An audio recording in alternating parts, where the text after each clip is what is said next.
Hello, everyone, and welcome back to Nuuli Forged presents The Tomb of Kelinar. Ooh, spooky. It's so good to see you. Thank you all for being here and joining us again. Thank you for letting us take last week off. We just had stuff going on, and it happens. But we are back now for the ultimate episode. The finale of The Tomb of Kelinar is now here in front of us. NYC Zombie, thank you for 3 months of Prime subscription. That's dope. Thank you so much for that. Enjoy your little badge that you can use now. Those of you watching on Twitch at home might notice that I have a friend right here. This is Quindarian. This is who our friends are fighting. So he'll be watching them all night long. So those of you who are playing the game will have to go back and see what that looks like. Yeah, I was like, what's going on there? Feeling knowing I'm being watched and I can't see what's watching me. Yes, it's super creepy. It's glorious. Man. Yeah. But welcome to Nuuli Forged. Normally we play in a 5e homebrew campaign on the homebrew world of Nuuli, which came out of my brain. And 5 of my friends are glorious misfits that adventure there. But that is not the case today. Today we are finishing up the module called The Tomb of Kelinar, which I have written and will soon be available on various like DM's Guild, RPG drive-through type of websites. This was like the final playtest, and I found some things that I'm tweaking. So thank you all for playing around with that. And so those I have with me over here are 3, I guess, Tomb Raiders is what you are. So why don't you all go around and introduce yourselves? Let's start at the top with Amber. Pardon me. It's me. Hi, I'm an Amber. I play Boom in the night. I'm a Tabaxi monk, and I do stuff and punch things. Very true. Hopping on down, we've got Mike. Vivian Helen Veronica Rogers, a rogue most inquisitive, at your service. Nice. And below that, on the bottom of the totem pole, we have Tanner. Yikes. I'm Tanner. I'm playing Belle, the Battlesmith Artificer. Yeah. Cool. And as I said, I'm Jared. I am the Dungeon Master. I play everything and everyone else that is not these 3 great, glorious people. So, welcome in. All that being said and done, let's pick up last time on the Tomb of Kelinar. After adventuring into the tomb for the wizard Thessaly, having defeated lava explosions and deadly riddles and water trolls and living weird water and chimeras. Last time our adventurers defeated the terrifying chimera, were decimated by a door, and encountered the strange guardian of the tomb, a floating orb with jagged teeth, 4 eye stalks, and a massive central eyeball. This creature, named Quindarian, was quite insane and unwilling to negotiate or be mollified, despite enjoying conversation with most of the party. However, it was too much for Belle, and battle erupted.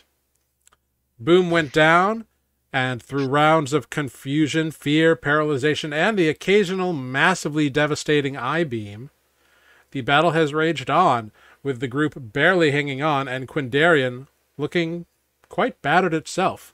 And so we pick up where we left off in the midst of a battle.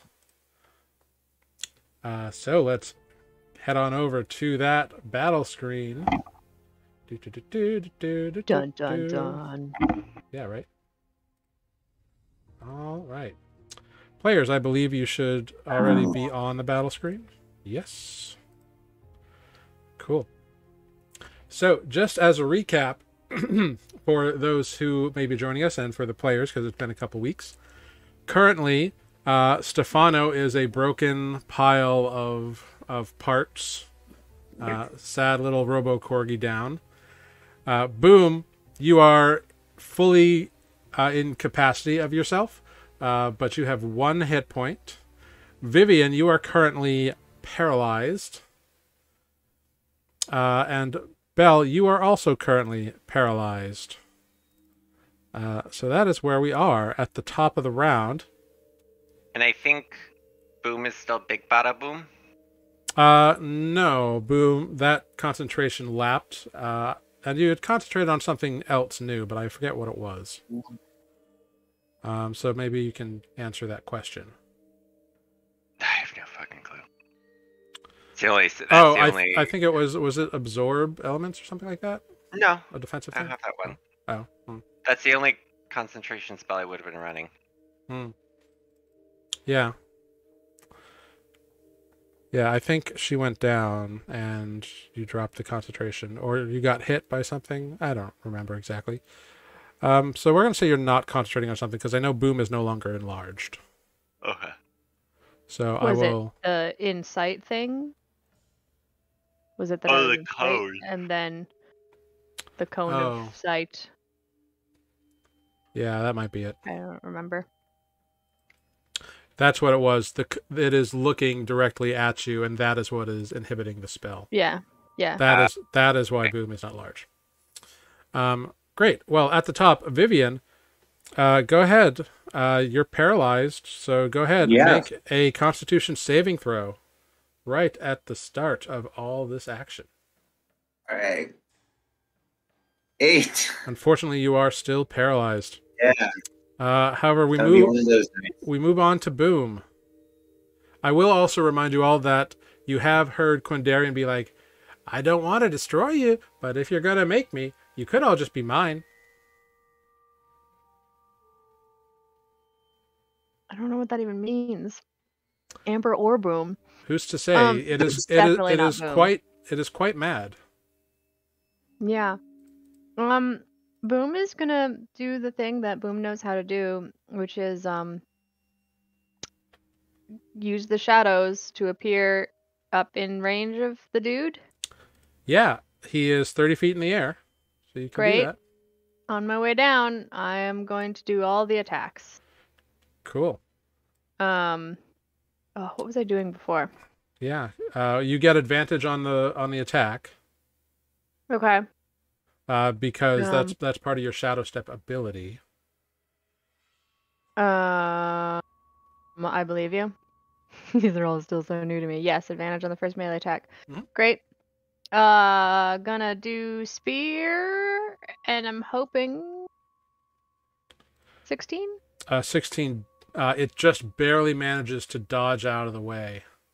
Cool. Do I get my unarmed strike even though I'm falling through the air? I'll give it to you. Yeah, you can like come in above it, try to stab down, and then try to kick it on the way back. Yeah, down. right. Yeah. Great. Ugh, terrible. Unfortunately, Point a for 14. flurry of blows, but Yeah. I'm falling through the air. I can still do it. Great. Sure. Trying again. Nope. Oh no, you end up fouling your own stuff. So I'm going to need you to make a dexterity saving throw as you fall here. 12. Okay. So you are a monk. You have slow fall, which means that you would reduce any damage that you would take. Yep. Equal to 5 times my monk level. Great. That will probably be very helpful. 11 points. Minus 11. Okay. Ooh, wow. Okay. I mean, if it's 1, then. Yeah, you would take 15 or 16 points of fall damage. Rolled really Cool. high. I fall down and land on my head. Yeah, with a valiant effort, you really epic things in the air to try to get hits in and just wham. And then you kind of give it your all and then end up unconscious on the ground. Cool. Wait, your slow fall didn't do anything? It did, but it was still 4 points of damage and I had 1 hit point. Yeah. I've got it. Thanks for the Pikachus. Good to see you as always. And unfortunately, that is the end of Boom's turn. Belle, we're over to you now.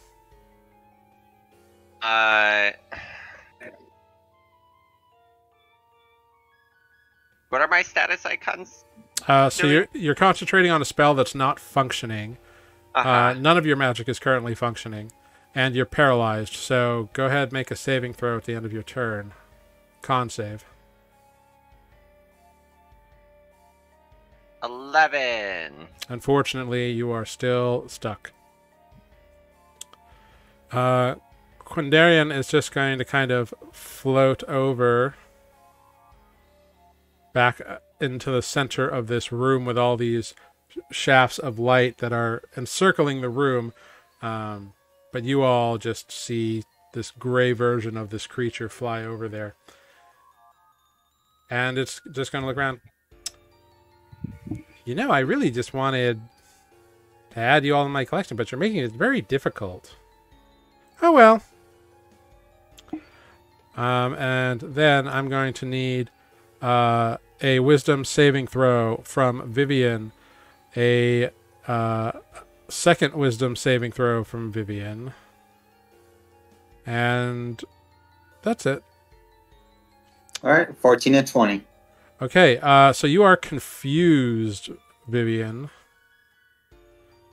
You got that wacky confusion going on yet again here. As well as your paralyzation. And that's all Quindarian is going to do. Then now I make my saves to break out of it. Yep. At the end of your turn, you can attempt to break out of the Paralysis. The confusion fades was, naturally. Constitution. Yep. 10, which I don't think it is. Nope. All right. Number. Boom. I'm going to need a death saving throw, please. Natural 20. You've done it before. Several times. Yeah, no, not this time. Yeah. It's never the first one. All right. Well, so that is one failure. And Belle, we're back to you. Actually, in this moment, you can see that Belle has returned to a large unconscious form. You succeed in breaking the paralysis at the end of your turn, which is great. Quindarian looks over and notices and is like, you really could just give up. Just be mine. I just want you to be mine. But you got to make this big deal about everything. I just want to own you. That's all. You'll just be part of my stuff. You've already lost one cool thing. Might as well try to keep the rest. I need 2 wisdom saving throws and a constitution saving throw, Belle.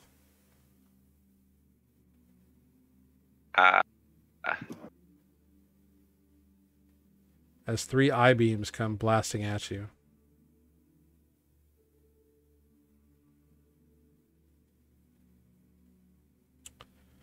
Okay, you resist the fear and the paralyzation, but you are subject to the confusion ray until the end of your next turn. Vivian, over to you. Go ahead, make a constitution saving throw.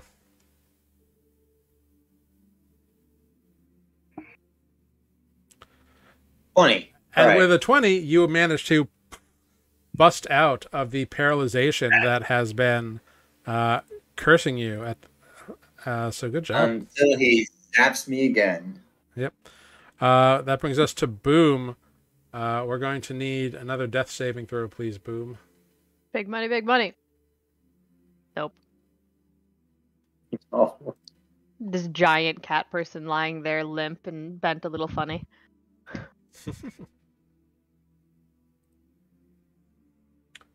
Oh, this is interesting. Sorry, it seems like our... how very odd. What happened?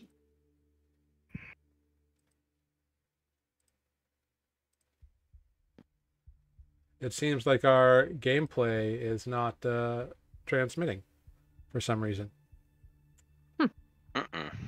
You mean we've been playing for nobody?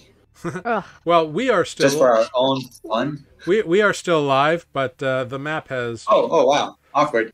has frozen on that side. Let me see if I can figure that out.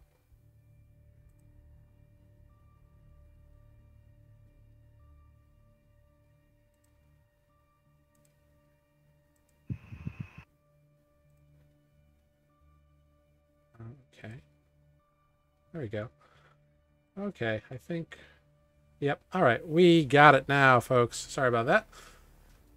Just had to do a quick little thing there. All right, we're good. So boom, death saving throw. Oof, a 6. That is another sad day of failure. Indeed. Okay, that makes 2 failures. That brings us then to Boom, or sorry, to Bell. Oof, all these names. So Bell, you are currently confused. You must use your action to make a melee or ranged attack against a random target. I don't have ranged. Alrighty, cool. If you can't attack, then you do nothing. So I guess you just stay there. But the confusion fades at the end of your turn, and you can shake your head and clear your mind, and you see the large unconscious form of Boom across the way, not too far away. Quindarian's eye stalks point at Vivian, and I need 2 wisdom saves and a constitution saving throw, Vivian. 19, 16, and a 17. Excellent. You are neither confused nor paralyzed. However, you are you are hit by the fear ray, which would mean I cannot get closer to. You cannot approach the creature, and your attacks have disadvantage as long as you can see it. But Vivian, it is your turn. Right. I mean, so it's in the center of the room. Could I move up and around it? Yeah, you get to Boom? Yeah, you can do that. You can move like around it, but you can't like approach it. Actually get closer to it. So that's 5, 10, 15, 20. That's at 30. Good thing I'm big. Let's see, inventory. Don't think I have any. Nope, nothing really to heal you other than to give you my last soul seed. They've all been used on me, I think. Yeah, I mean that's the only thing I can do. So I will administer the soul seed to Boom. Can you actually get close enough? Right now, you're 5 feet away from her. Well, you want me right there, on top of her? You'd have to be next to her. Do you not have the movement to get there? I'm confused. Am I not next to her right now? Is this? Oh no, you're showing up in this space for me. Yeah, right here, and she's big, right? So she is here as well. No, she's right here. Oh, she is right here for me. Yeah, me too. Oh, weird. Yeah, that's the center right there. Oh, wow. I have Boom right here. Yeah. What? Yeah, you might have some glitches. Is the 2 of us? Is Boom a I see displacer? myself, right? I see myself where where Vivian can reach me. Do we need to refresh? Do we think we lost something? I think you might. I'm gonna hit you might have refresh lost and something. see what happened. Yeah, just go ahead and hit the refresh button. Let's see what it looks like. Oh man, yeah, she's farther away. Okay, hold on. So where was I? I was here. 5, 10, 15, 20, 25, 30. Oh no, I can't. I mean, I can dash. Then I can't. Well, you are a rogue, I believe, right? Yeah, Right. So So you can. Oh yeah, bonus action dash. There you go. That's it.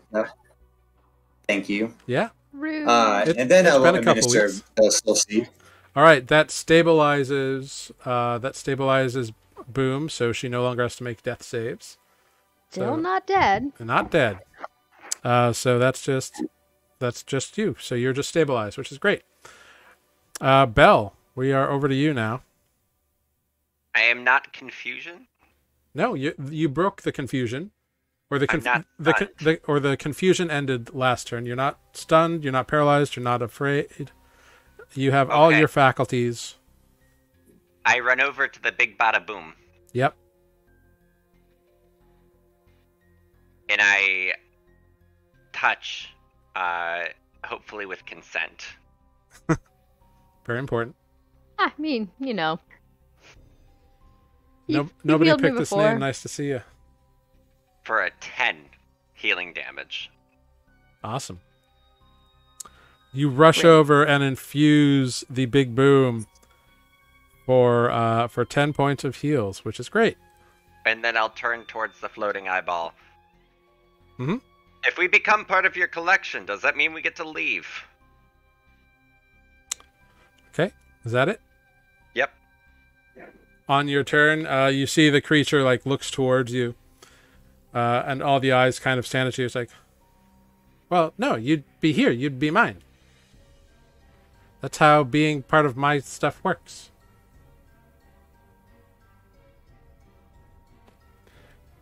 Does this mean you will give up and be mine? And it kind of like the eye stalks float around and look at all of you, and the main eyes kind of like shimmering between you all. It seems like at any given point an eye is on you, but it's hard to tell which one. And that brings us to Vivian. Vivian, you should have made a wisdom saving throw at the end of your turn. For the fear, right? Mm-hmm. Second. Wisdom. There it is. Okay, so you're not afraid anymore. Right. But you have all heard this in your mind, this speech from this Quindarian creature. Yeah. I'm gonna try to join in on this conversation and also add or suggest maybe we can be part of your collection for just like one day of the year. I don't know, I'm just like pulling shit out of somewhere. Okay, make a persuasion check with disadvantage. Persuasion. Yeah, 10. Okay. Yeah, you awkwardly suggest a very weird thing that you know nobody in their right mind would agree to.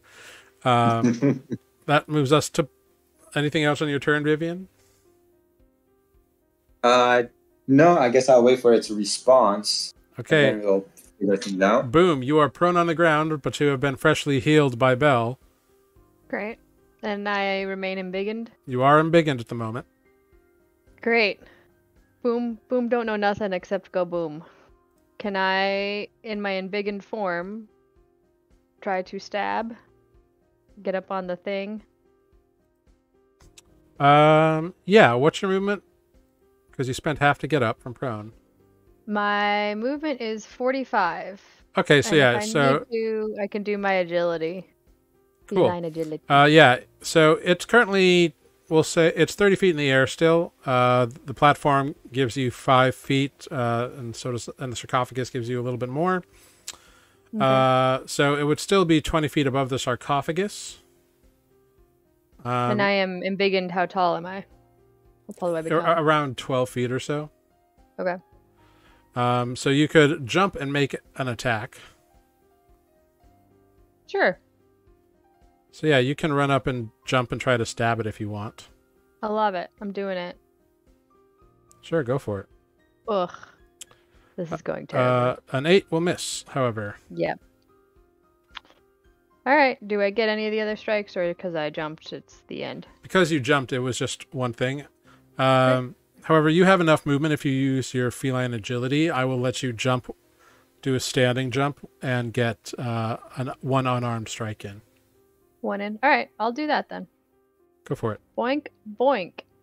21. 21 will hit. Great. So there's that, and I get a D4 because I'm big. Yep. 6 total slashing damage. All right. Cool. Yeah, you jump up for one last attempt and slice through with your claws. Heal.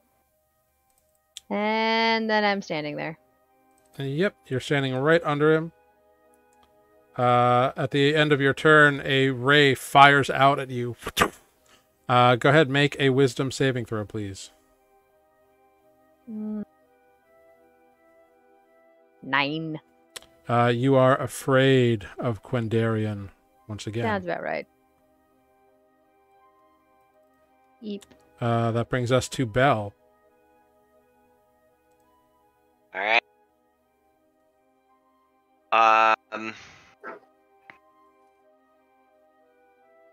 Just gonna say, how about if you let us have this jester hat and make a delivery with it? All 3 of us will come back here and be part of your collection. Make a persuasion check at disadvantage.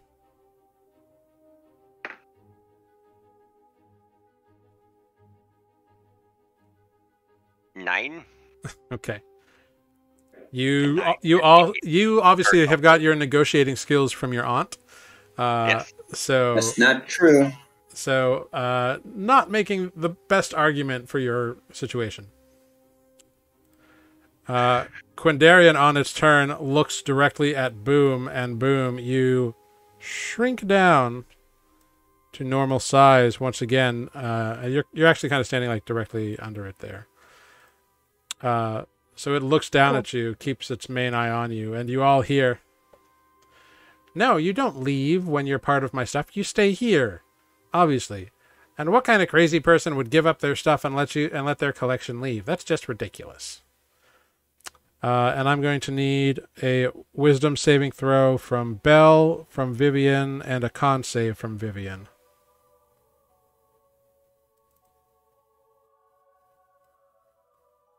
Wait, what save did you say? Wisdom? Wisdom from both of you. Yep. Oof. Yeah. A natural 1. Belle, you are confused once again until the end of your next turn. Vivian, you are not afraid, but you are once again paralyzed. Yes. Next up is, and Quendarian kind of floats back a little bit again, keeping its eye on Boom. Vivian, it is your turn. At the end of your turn, go ahead, make another con save to break the paralysis.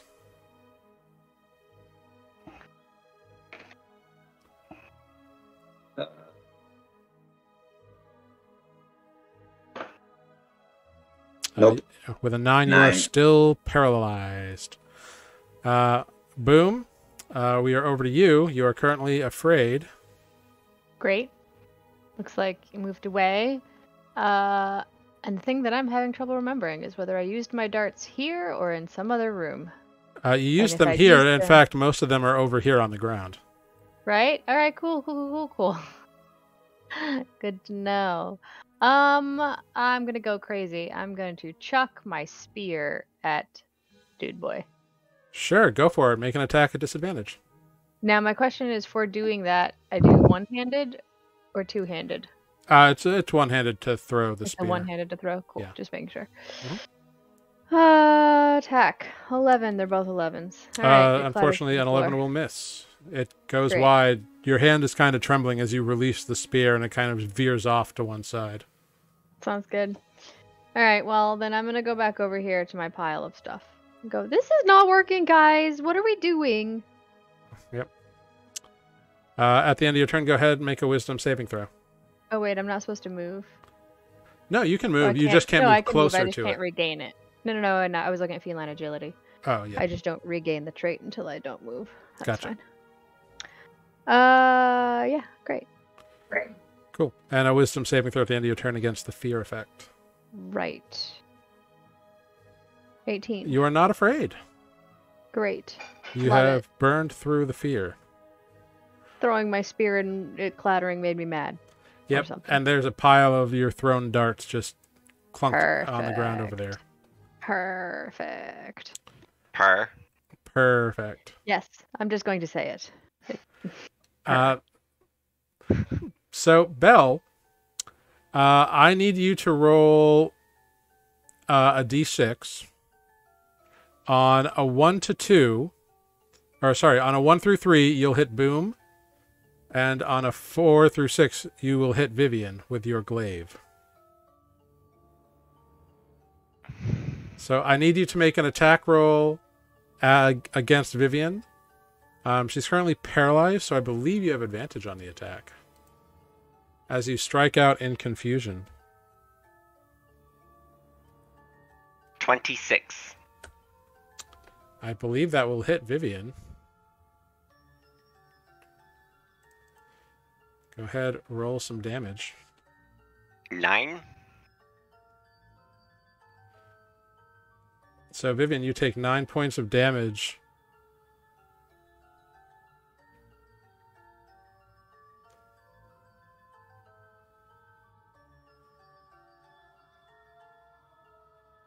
Do we still have... Mike, can you hear us? I think it's frozen. Yeah, it sounds like Oh. on his end, Discord's broken. Oh, sad times. Okay, well, I think Vivian had exactly 9 hit points, so I think Vivian is now unconscious. But the paralyzation fades at the end of your turn, or the confusion fades at the end of your turn.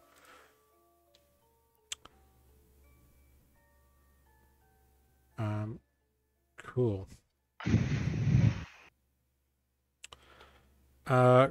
Quindarian fires 3 rays at Boom. I need 2 wisdom saves and a con save, Boom. Wisdom. Con. Nice. You are not confused nor paralyzed, but you are once again afraid. Okay. Such is life. We'll have to come back to Vivian. Boom. It is your turn. Here's a question. May I gather up my darts and then still throw one? Yeah, they're small, so I will allow that. Great. I gather my darts and then I throw one. 23. Well, you are afraid, so it's a disadvantage. Oh, okay, right. Nat 1, total of 7. Okay, cool. Roll a d6 for me. Okay. A 6. Okay. So you throw a dart. Vivian, I'm going to need a death saving throw from you, please. Oh no, what happened? Your nephew's glaive, in a fury of confusion, struck against you in your paralyzed state and cut deep into you. Oh, good lord. All right. For 9 hit points, and I believe that was all you had left, correct? Yes, that was exactly the amount of life I had left. Wow. All right. Yep, coming right up. Okay, let's do this. Hey, at least it wasn't a critical hit. Sure, I guess. Get out! Yes! Holy shit. Ooh, your turn. So Vivian, you come back to life with 1 hit point. Your paralyzed body has been keeping you up. So at the end of your turn, go ahead and make a Constitution save against being paralyzed. Oh man! All right. But hey, you have a hit point. Yeah. Constitution 12. You're unfortunately still paralyzed. Okay. Well, let me check something. Nope, it just stays. I thought maybe if you went unconscious, it might. Kind of. Yeah, anticlimactic. But hey, you've got a hit point now. Yeah, but So, boom. Yes. You fumble with your dart, and it flies out of your hand backwards. As you stare at this thing, you're afraid of it again, and you hate that you're afraid of it. And it ricochets off the wall, and plonks poor Belle for 4 points of damage. Ouch. Oops. Do you want to throw another one? Do I get to? I only get an unarmed attack. Oh, okay. Then yeah. Then you're done. Yeah. Yep. At the end of your turn, go ahead and make a wisdom saving throw against the fear. Okay. 5. Still afraid. Belle, we are up to you.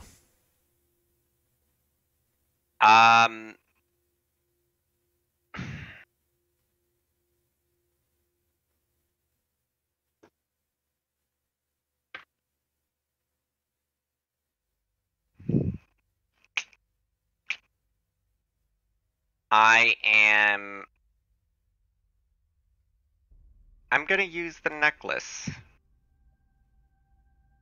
Oh. God, that suck. There you go. Okay. All right.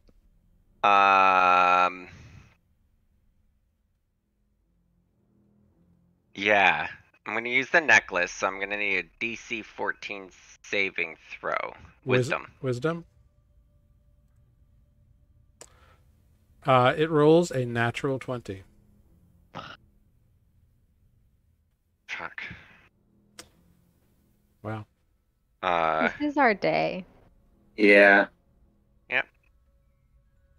I was gonna say we could totally get out of here. Just report back. Yeah, now I'm gonna just kind of, get out of striking range because of what I did to my aunt. Uh-huh. And just say, maybe we should just leave. And report back and let her know what's down here. That's my turn. Okay. Quindarian is like, no, you're going to be mine. Nobody's leaving anywhere. And beams fire out. I need wisdom from Vivian and Boom, and constitution from Belle. Actually, Boom, you do not make a saving throw. Okay. I forgot that you were in the I-beam, so their magic can't affect you in that moment. So you weren't afraid. So what was your to hit the last time? Belle, take dart? Yeah, Belle, take those 4 points of damage back. It was a 23. Okay, that would have hit. Go ahead, roll damage on the dart. Wait, I'm healing for? Yes. 5 damage. Okay, cool. Because I forgot that Boom had been in the fight, so she would not have been afraid. Yep. Gotcha. So just a wisdom save from Vivian, which is a success, and a con save from Belle.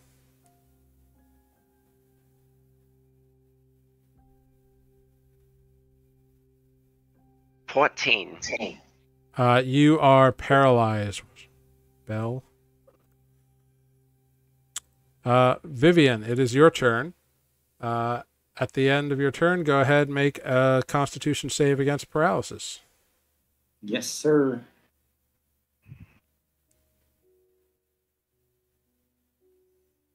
Five. A 5, unfortunately, will remain. Boom. You feel that you are like in a magic dead zone. Mm-hmm. But you have recovered your darts. Cool. Why? He's still up in the air. Never mind. I forgot about that part. Yeah, all right, it is, yeah. Throwing another dart. 21. 21 will hit. Take that 6 piercing damage. Yeah, you jab right into one of the eye stalks. And it goes, "Rah!" Ow. Stop doing the thing. Ta-da. All right. You don't get 2 darts? No, Don't you the have 2 second attacks? attack. I think the second attack is a. Oh, it's just in a weird order on my sheet. You're right. I attack think you twice. have multi-attack, which means you can make 2 attacks with Yeah. whatever. Okay. It's just in a weird order on my thing, so I never noticed it. All right, well then I'll do it again. 22. 22 will hit. Great. Have 6 more. It takes it. Great. It is looking like much Will more you hurt. stop it? Just stop it. That brings us to Bell. At the end of your turn, go ahead, make a save against the paralysis. A 17 for a 23. That will definitely succeed and break the paralysis. Um, That's the end of your turn. yeah. Quindarian is going to fire 3 rays at you. Bell, I need 2 wisdom saves and a constitution save. Oh, Jesus. As you all hear, if you want this to end, you just give up and be mine. That's really all it is. It's simple. I don't know why you're fighting it. It's inevitable. Cool. So 18, 5, and 12. all right, so you are afraid, but under no other effects. Vivian, at the end of your turn, go ahead and make a save for paralysis.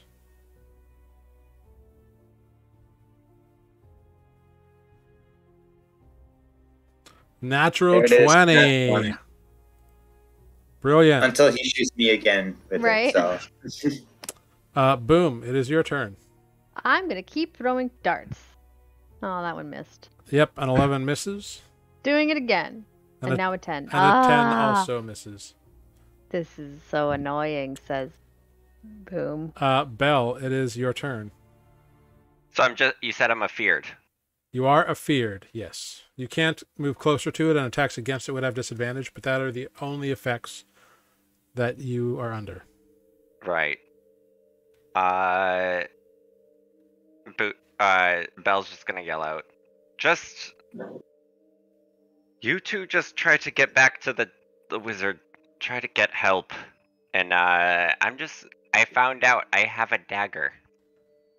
Hey. I do have a dagger. Nice. I'm gonna throw it. Okay. You're going to throw it? Yeah. What's the range on a thrown dagger?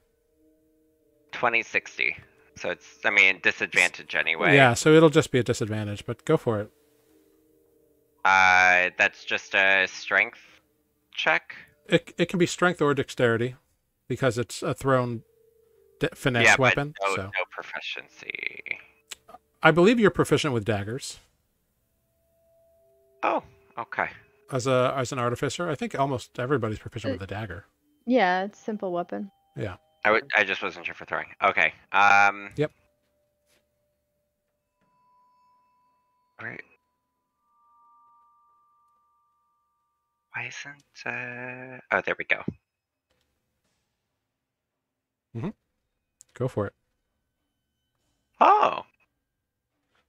At disadvantage, a 24 will hit. Yes. wow. For 6. Nice. 666. Yeah, your dagger buries itself deep in right next to the main eyeball in the main round part, and it's like ah. Anything else on your turn? Do you have another dagger? No, I had 1 dagger.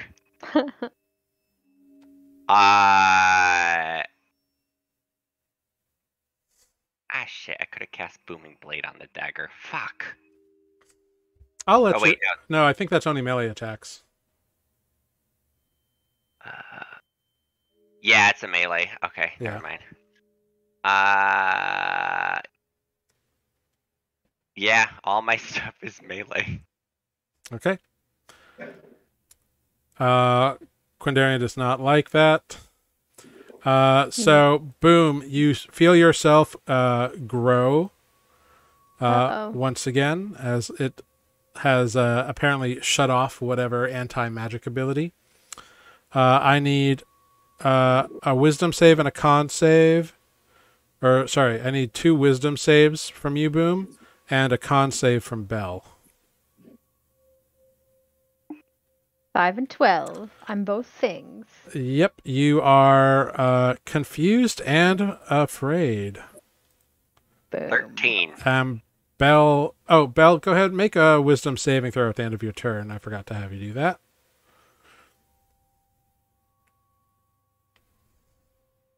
19. So, Bell, you are no longer afraid, but you are now paralyzed. And Vivian, we are over to you. With Oh one, my god, I can finally attack. with 1 hit point. Yeah, I'm going to use my crossbow, load it up, and fire away at it. Okay. Are you doing your... Oh, okay. Well, a 10 will not But it hit, misses anyway, so yeah. unfortunately. Are you going to stay there, or are you going to like scamper around or move or anything? Doesn't matter, it's going to hit me anyway. It's up to I you. will... You might be able to hide. Come on.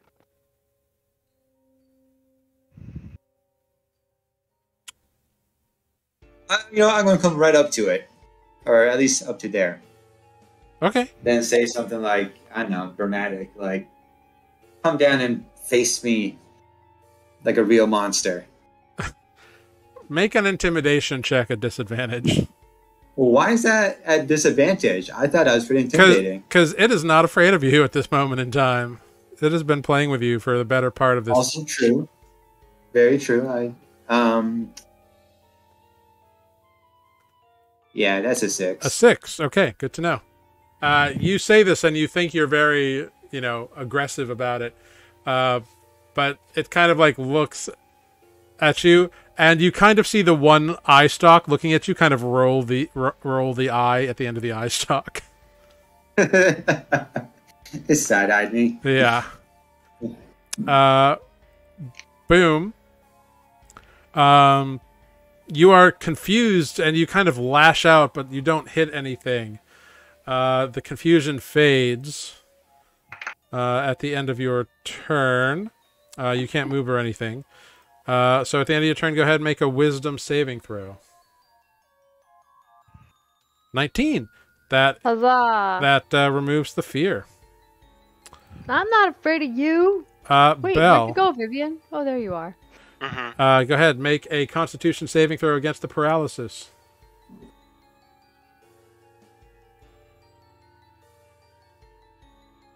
8. You're still paralyzed. Quindarian looks down at Vivian, and I need 2 wisdom saves and a Constitution save from Vivian.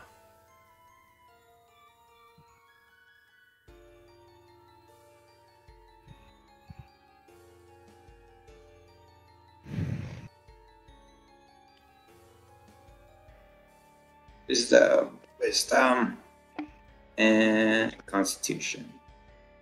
Yes, Okay. no, and no. All right, you are paralyzed and afraid, but not confused. Vivian, at the end of your turn, go ahead, make a con save and a wisdom save. No and no. The conditions linger. Boom, over to you. Great. Boom is going to revisit this whole throwing darts thing. Yeah, go for it. Normal roll. Nope. 12. 12 zips And over the again. head. 17. 17 just hits. Great.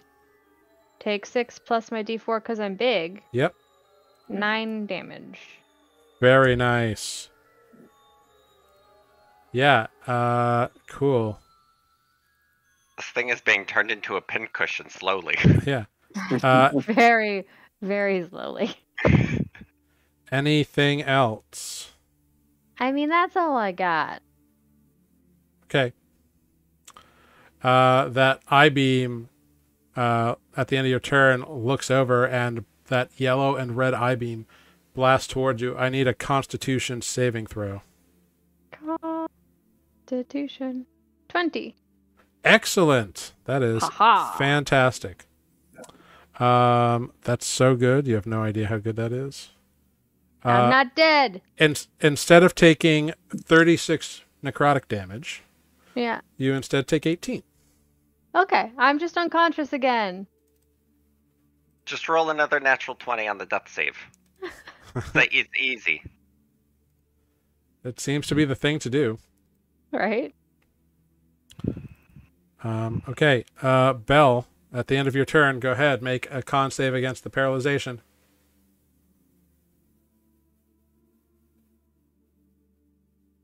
22. You have broken free, just in time to see Boom go down. I'm going to need a con save from Bell, and a wisdom save from Bell. 2 wisdom saves from Bell, because Vivian is taken care of.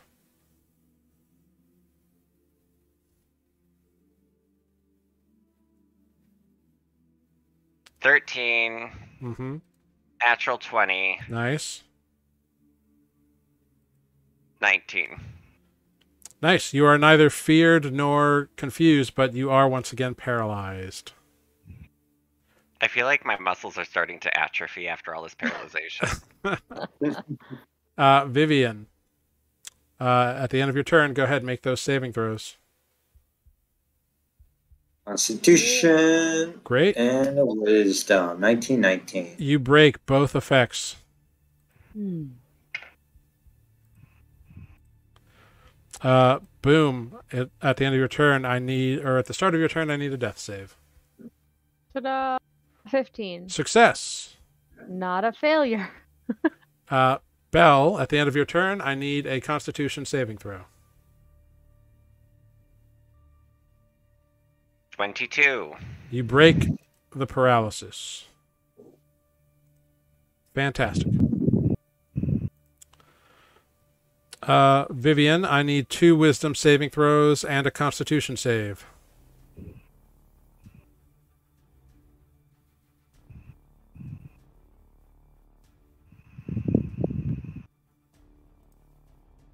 $11, 16, 21. Okay. You are not. You are confused and afraid, but you are not paralyzed.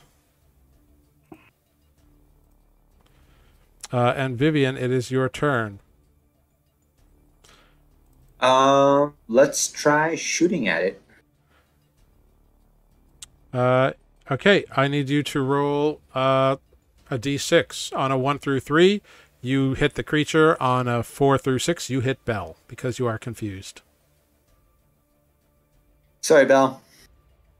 Dang it. Oh, no. All right, go ahead, make your attack. Good miss. You do miss. Excellent. At the end of your turn, the confusion fades, and you realize you accidentally shot at your nephew for some reason. Perhaps in your confused state, it was a retributionary strike. Yeah. Some subconscious something slipped in there. At the end of your turn, go ahead and make a Confusion wisdom saving throw against the fear, Miss Vivian, Miss Rogers.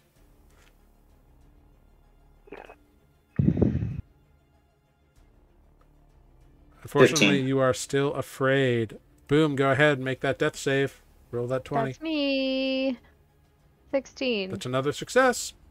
Well, I'll take it. Why not? Bell, it is your full turn. You are under no effects. You see Boom is down. Again. Yeah, there's a big dart sticking in the Quindarian. I'm gonna take a couple steps over to the Boom.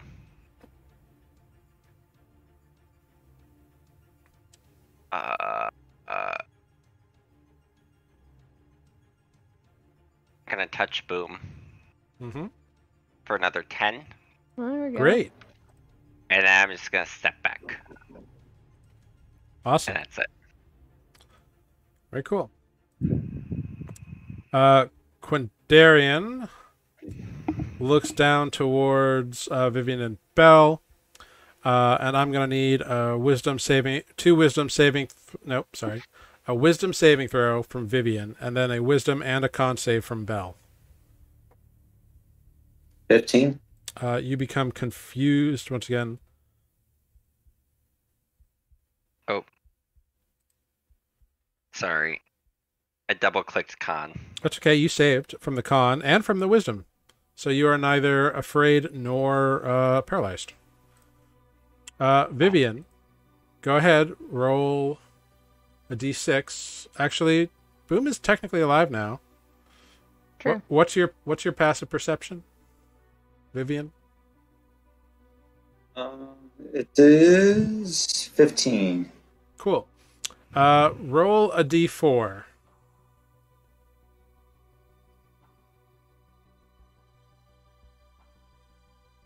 3. Okay. Go ahead. Make an attack against Belle. The deep-seated subconscious resentment is Mm-hmm. coming through in this. But a 10 will confusion. miss. Which is I'm happy you're missing, but God, that accuracy. Come on, Grandma. Did you, where's your cheaters? Did you leave those on your desk? Right. Boom. It's me. Yeah. Guess what? Let's Yeah, you throw some can more you stuff. can stand up from prone. Yep. Half your Can we movement stand up? there. And throw another dart. Yeah, do it. No. Do it again. No. Jeez. Yeah, Now the unfortunately. pile is collecting on the other side of the room. Yeah, I there's know. just like a pile of large darts that are magically shrinking back down as soon as they Ugh, hit the this ground. is infuriating. And Boom is gonna, I guess, move this way to just get that much closer while able to move. Yeah. How much is that? That's 30. Although I have 45, don't I? Mm-hmm. Yeah, we'll go there. All right, cool. Moving around the room. We're up to Belle. Do I see any of the darts or the daggers sticking out of the monster? Yeah, there's a dart sticking in it. I cast heat metal. Okay. There Boom. we go. Boom shrinks down as you concentrate on heat metal. I think you just roll for that. Yeah. Do you roll right away? Any creature. Heat metal is that spell. I never remember quite how it works. Yeah. Yeah, any creature in physical contact with the When object. you cast the spell, yeah. And So then after that, it's bonus action. yeah, okay. So yeah, it doesn't have hands, so this could be interesting.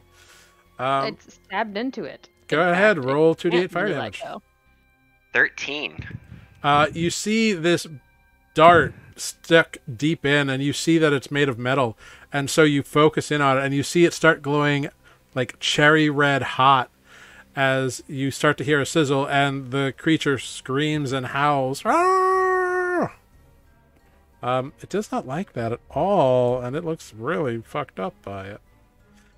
Do it again. Cool. Right. Anything else on your turn, Belle?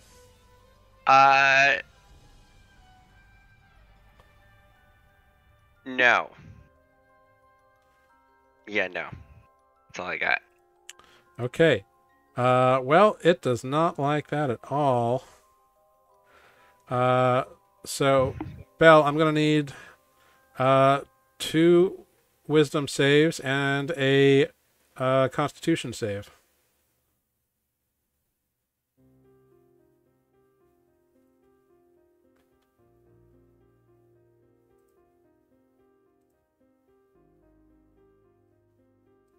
Ha ha! All right. You are paralyzed, but you are neither afeared nor confused. Vivian, it is your turn. You are still afraid of this creature, but otherwise, you're good to go. Let's try to shoot a bolt at it. All right, make an attack at disadvantage. Right. Forgot to do this thingy, but there it is. 14. 14 it will miss. And that's my turn. You can Thanks make, for watching. You can make a wisdom saving throw at the end of your turn for the fear effect.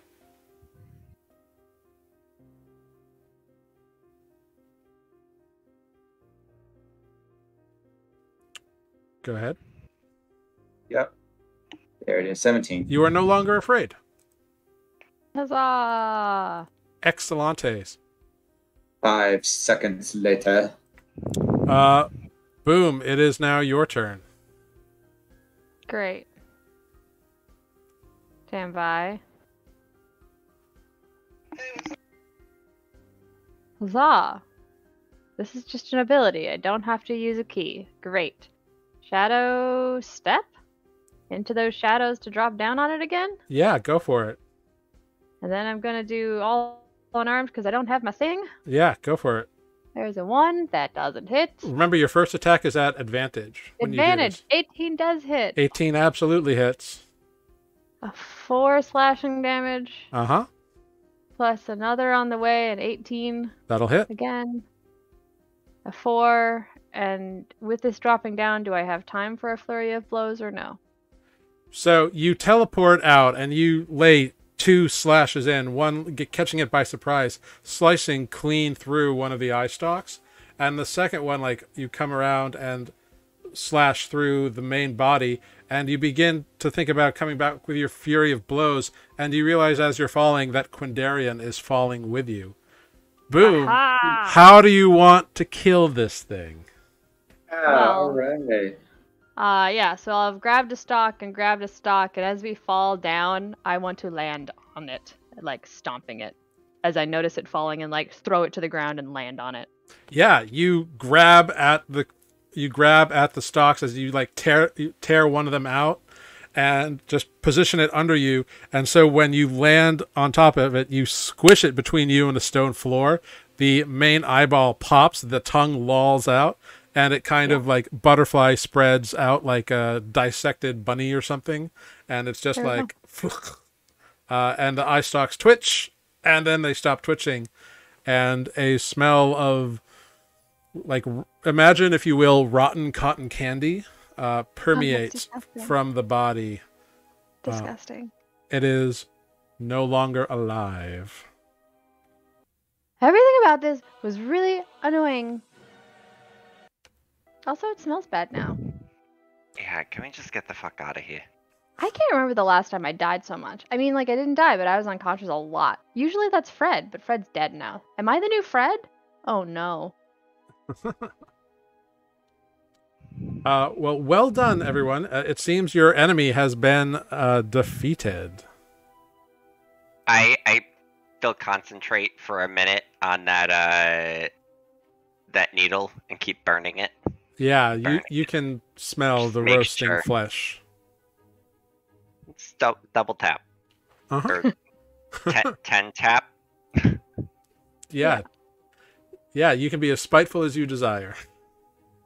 Very spiteful. Alright, so do you guys just want to like sit down for a minute?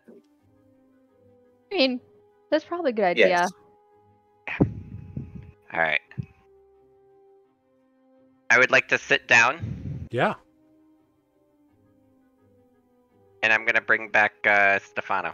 Yeah, absolutely. Just for the sake of sake, I'm going to do some hit dice if we're doing a Yeah, real short rest. you can do a short rest. You've earned it. Go ahead, roll your hit dice, bring back your steel defenders. You are free to do anything you would normally do on a short rest. There we go. As you look about in this room of multicolored lights. As a reminder, so this sarcophagus, right in the middle of the room here, is surrounded by all these skinny little pillars, which are each emitting a different light. And previously, Bell had discovered. Oh, someone's microphone is right on their nose. Sorry, I like exhaled. Yeah, no, it was okay. It was just like a dragon breathing. I was like, what's going on? Scared me. Cool. Bell had previously learned that there are crystals inside the columns that are emitting this light, and that the exterior of the columns rotates so that the holes move and shine lights in different directions. Like when you line up different openings.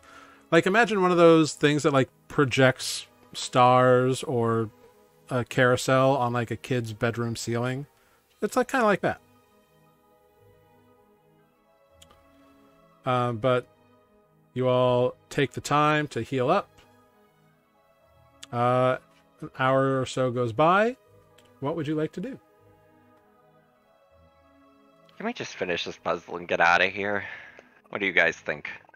I mean, that works. That works. Alright.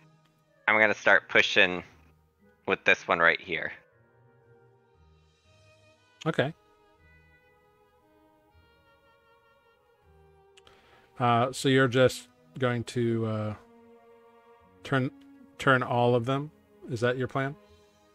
Yeah, I mean, I don't know how they rotate, so I'm just gonna start rotating one and kind of like observe to see if the other ones move or what changes.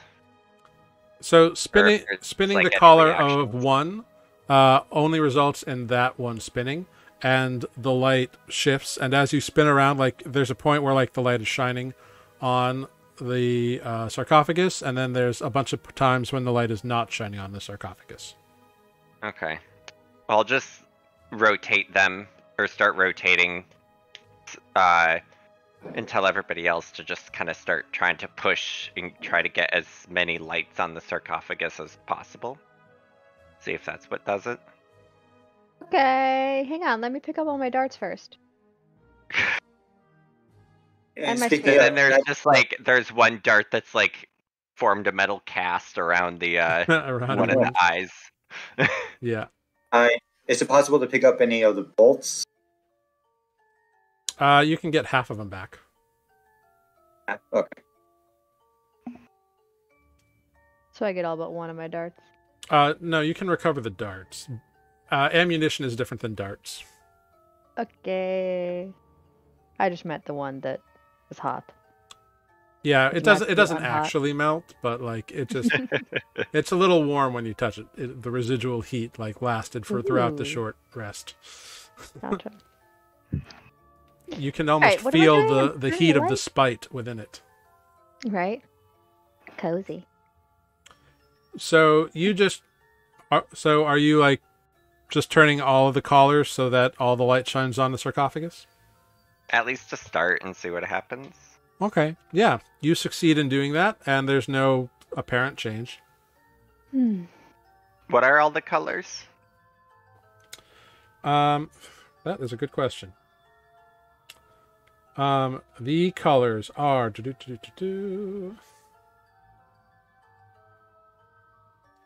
Oh, that's interesting. I have to look through something that doesn't have dark vision to answer that question. Mm-hmm.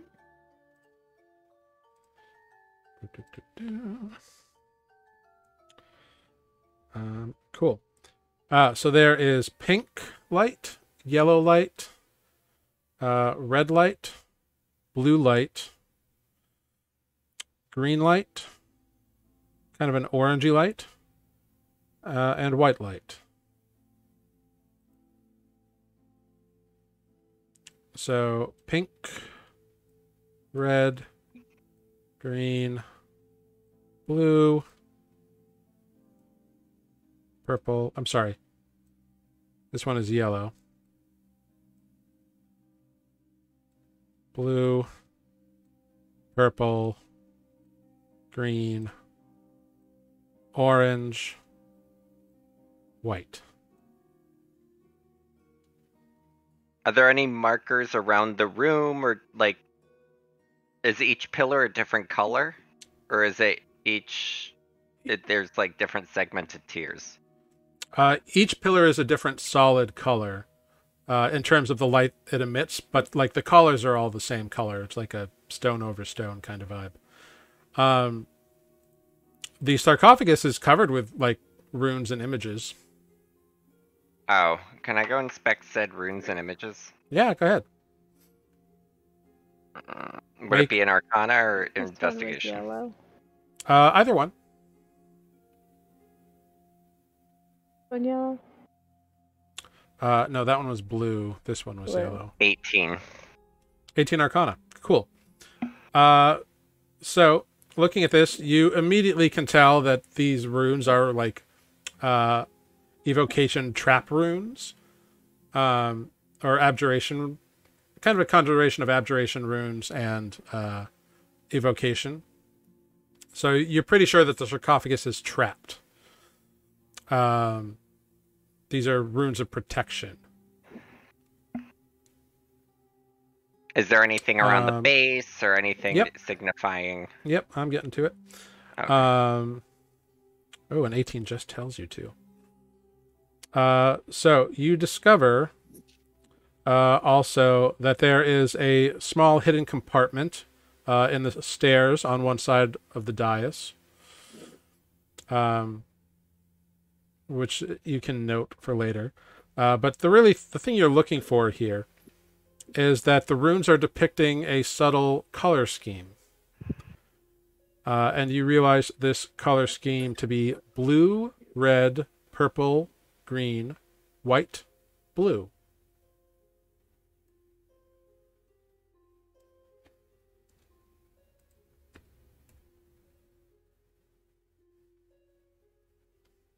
Okay.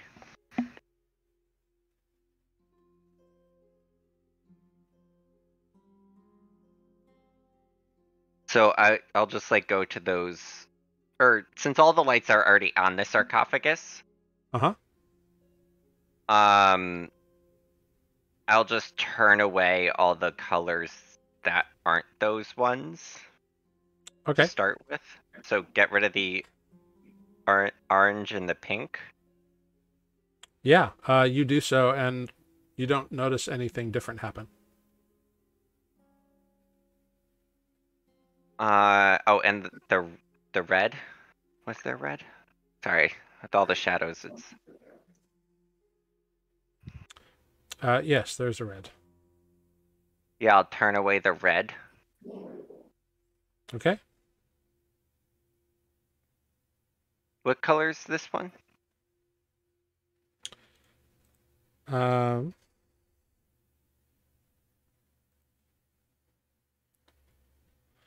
So this one is red.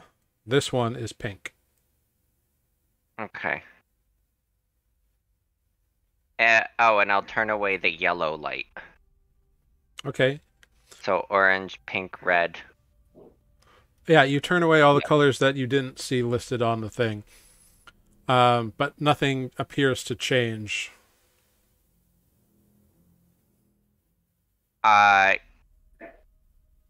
Can I try to inspect the compartment on the dais? Yeah. You take a look at that, and inside, it just like opens and removes, like you remove a false stair, essentially, like a cover. Mm-hmm. And inside, there's a little chest. Ooh. Is it? I checked for traps. Make an investigation check. Learns from the best. 18. You're confident it's not trapped. Auntie, open this. I'm just kidding. I'll open it. Yeah, you open it up. Inside, there are, you see a silver ewer, like a pitcher. You see two very finely embroidered blue silk handkerchiefs. There's a finely made leather pouch with like golden thread. And there are two golden lockets inside. I take one of the very fine silk handkerchiefs and I wipe the oil off my face. Fantastic. In the sweat. Yeah, you do so. The fine silver handkerchief, or the fine silk handkerchief, is now gross. And then I bring the chest over to Auntie. Yep. And then I'll work and I'll first turn back all of the pillars Okay. to their original, or like as close to original as I can think. Yeah. So there's no light on the sarcophagus. Yeah. Very cool. And then I'm gonna go in order. First, turn the blue onto the sarcophagus. Okay. Turn the red onto the sarcophagus. Are you leaving the blue on the sarcophagus? Or At are the moment, you... yes. Okay. I just want to know what your plan is. Yeah. So one by one, you go in order and add these on? Add it, and then when I get back to the blue, I'm gonna then take it off the sarcophagus. Cool. You go through and do this, and you check the runes of protection that you found earlier, and they seem to still be active. Fuck. You guys have any clue what this could mean? I'm out of ideas. I feel like I have to roll for that because I don't. Belle, go ahead. Make an intelligence check, Belle. Bell or boom. And you can do it with advantage because you've been playing with this puzzle for a little bit. You've tried a couple different things.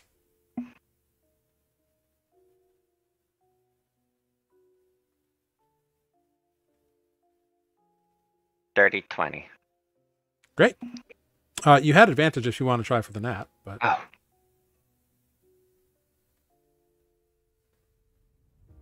No. okay, cool. Yeah. So with a 20, you're going over the sequence again: blue, red, purple, green, white, blue. That's what I did. Like that's what it was. And then you realize, oh, wait, there's 2 instances of blue. How could I add 2 instances of blue? And you realize you can't. Mm-hmm. So maybe it's not about combination as it is about sequence.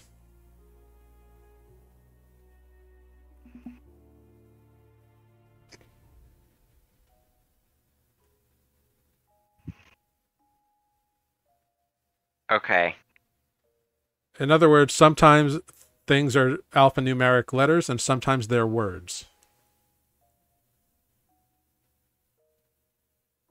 I just smash things. Like, that's intelligence shit. Why are you the int character? I don't know. Well, that is not fair. Anyone can play a high intelligence character. It's true. Belle, essentially you realize this, and you realize that, oh, maybe an option I haven't tried would be to turn on these lights one by one in sequence, but turn them off in between. So, like, do the blue and turn it off, and then do the red and turn it off. Oh. Don't ever let me play a high-end character again, please. This is too much responsibility. Let me just talk us into It's trouble. really that you're the only one. That's the trick.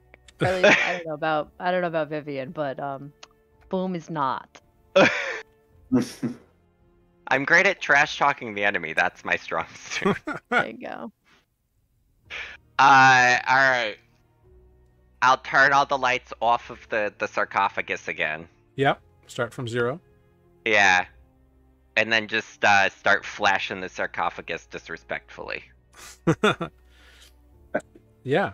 You go through, and once you do the blue a second time, you see those runes of protection glow brightly and then fade out. Guys, I think I did it. What? It's open? What'd you do? I mean, have I saw the no lights clue. flashing. I started flashing it, and I hate this place. Can we please leave? I mean, don't we need the thing? What's the thing we were getting again? A jester's hat. Jester's hat. Aunt Right. Vivian, can you push that lid open? It looks very heavy. I spit into my hands, walk up to the sarcophagus, and give it a good heave. I can help. The lid falls off. Great.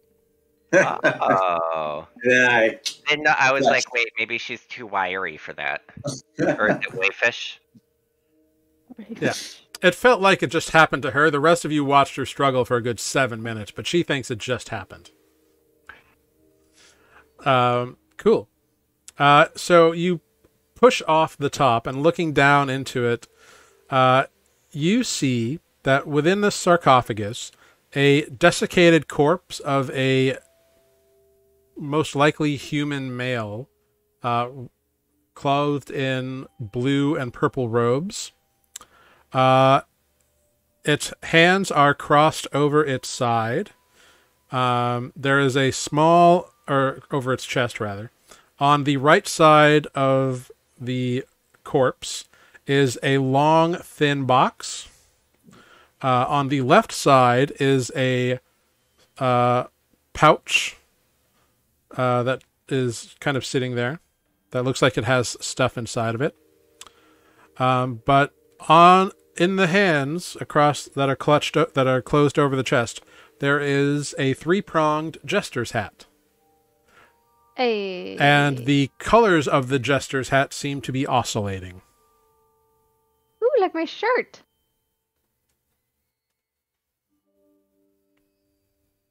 I change the colors of my shirt so that they coordinate with the hat. And then I take a box and open it. Which box are you taking? There's a pouch on the left and a long thin box on the right. I'm gonna open the long thin box on the right. Cool. You open up this very well-made box and pull out 2 metal knitting needles. Huh. That look like they have carvings on it. These are fancy looking. The knitting needles of power. Do you think they're worth anything? Probably to the right person. I mean, that's fair. Mhm. All right. Well, what's in the pouch? I'll look in the pouch. You open up the pouch, and there are 2 boxes inside of the pouch. I hand the other box to Auntie Viv and tell her that it's trapped. Yeah, there's like a longer thin box, and then there is a shorter squatter box. I'll give Auntie Viv the short squat box. Okay. And say that Auntie Viv, I think it's trapped. So here's your Unlikely, but I will inspect it. Sure, make an investigation check. I think it's trapped. I can't see. With a nat 1 on your investigation check of this small box, you drop the box, and you're like, look at this, and fumble, old fingers, arthritis, kunk! It falls to the ground, and the lid pops open. I quickly say, that's how you disarm a trap. Sometimes. Oh, I haven't seen that technique. Sometimes you just drop it. Make a persuasion check. Just like slow clap. All right, persuasion. I got this. Yeah. Boom and Bell, you look at this old woman who just straight up dropped this fucking box on the ground and says, that's how you disarm a trap. And you're like, okay, lady, whatever.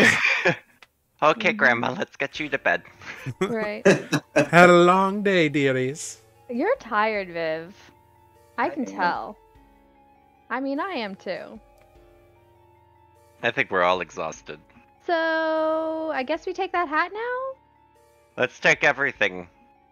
Yeah. And So- leave. What was in the box that I dropped? That you dropped? You pick it up, you Yeah. open it up and look at it. Looks like a deck of cards. Oh no. Auntie Viv doesn't know any better. Auntie Viv takes the pack of cards Oh, Yeah? and starts going through it. It's like, oh no. what exactly am I saying here? So you see a few things as you scroll, kind of thumb through this deck real quick. You see there's one that has like a knight with 4 guards. There's one that looks to be like some form of druid, like in like a natural setting. There's a goblin like with a crazy little sharp dagger. There's one that has a red dragon flying over it. There's one that has like a black-clad figure with a long, slender dagger. It seems like it's a bunch of different types of creatures. However, you realize that as you are thumbing through it, and you get to the jokers in the deck, there's 2 images of you there, Vivian. 2 cards As a have Joker? 2 cards have you on it.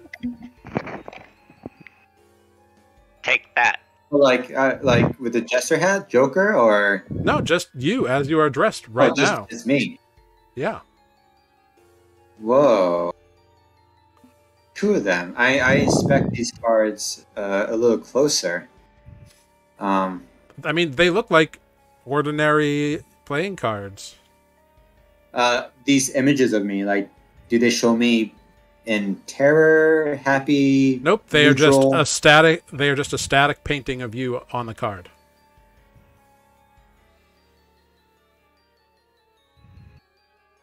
Wow, there's some freaky street magic here happening. I think this is that voodoo. Yeah, I'm a little bit creeped out. I will show them, of course, and be like, "Have you heard of anything like this before? Cars that would have my face on it? 2 I of don't them? know why a card would want your face on it. Well, it must be very high value. of It probably course, trumps of all course. the other cards. Yeah, I'll bring it to bridge night for the ladies. Okay. Not bridge night.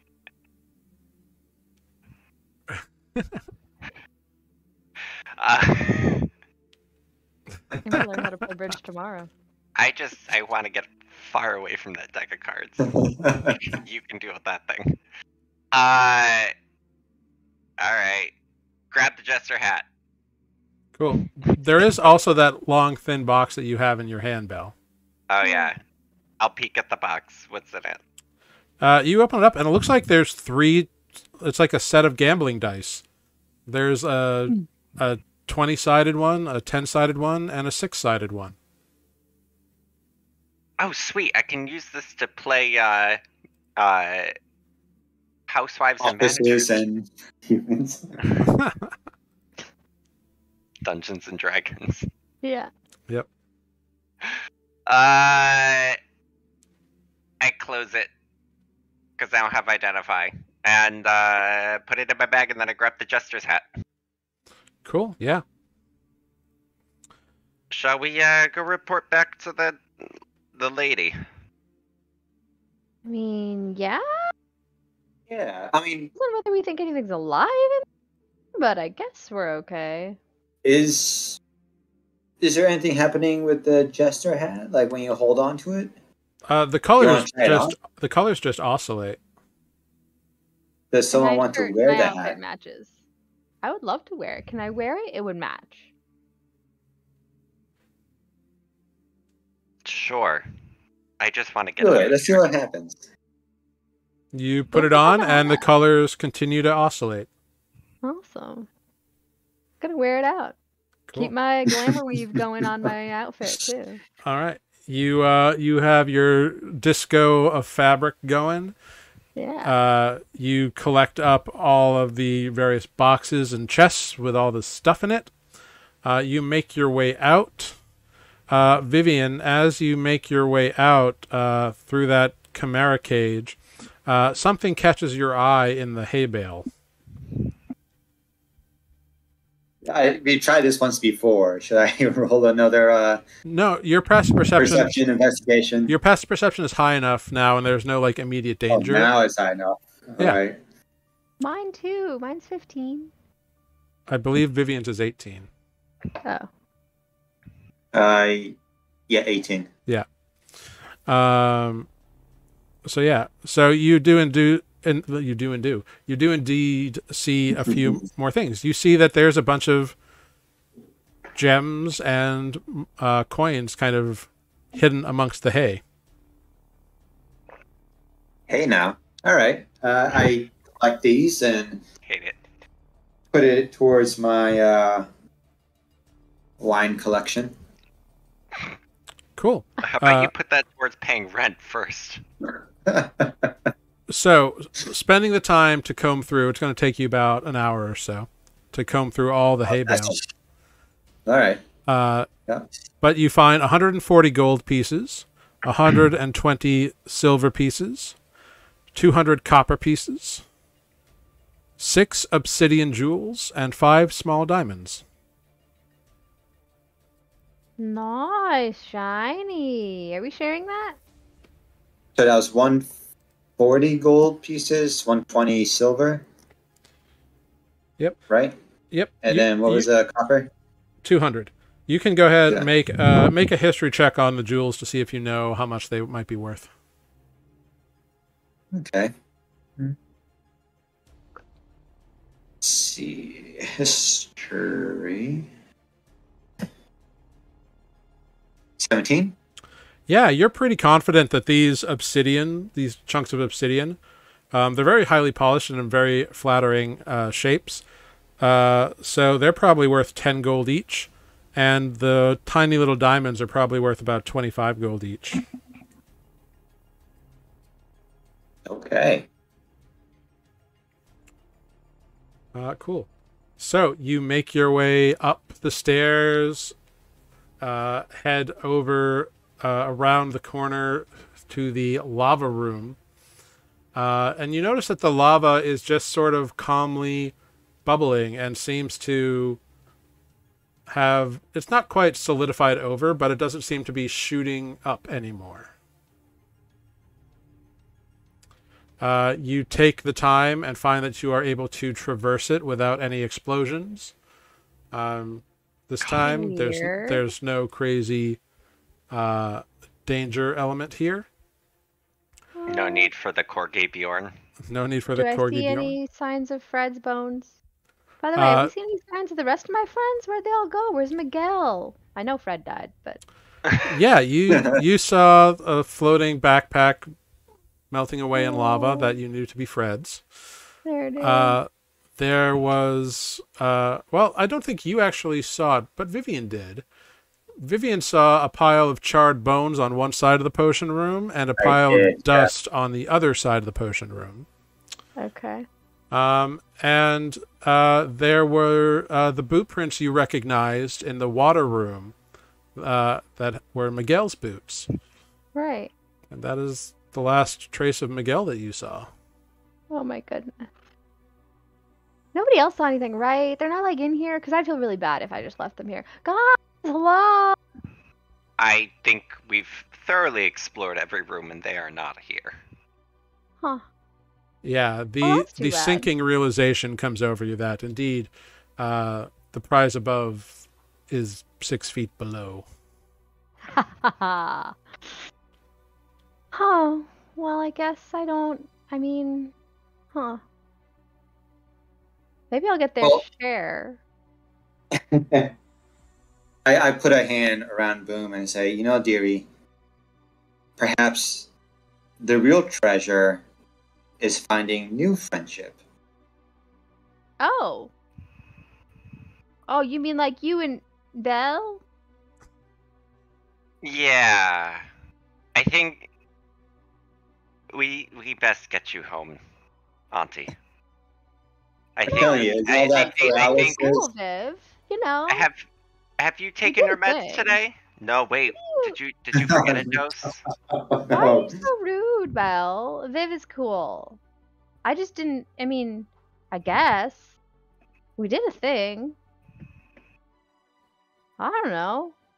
That sounds good. Makes you really think. Yeah. I'm not dead. And working alone is Belle, Belle came in just a child, is coming out a man now. That's a bit of a stretch. So, having successfully crossed the lava. You make your way through the last little hallway, through the statuary room, which all the statues are exactly where you left them. Climb back up, and hopefully we'll be here when Thessaly opens a portal again, because that's your only ticket out. And at that, Joke's on us. We lost the missed the last portal. Right. And with that, we're going to take a short little 5-minute break here. So we'll be back in 5 minutes. Thank you, everybody, for sticking around with us, for seeing the epic conclusion to the Battle of the Ancient Spectre Quindarian, who just wanted to have some friends. But apparently, well, who knows what a crazy spectator aberration would want. But we'll be back in 5 minutes to wrap up and see what Thessaly can tell these folks about their collected rewards. So we'll be back in 5 minutes. Quick short rest. We'll be right back. Thanks, everybody. We'll see you in 5.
Hello, everyone. Thanks for sticking around with us while we took a little bio break. Tanner will be right back.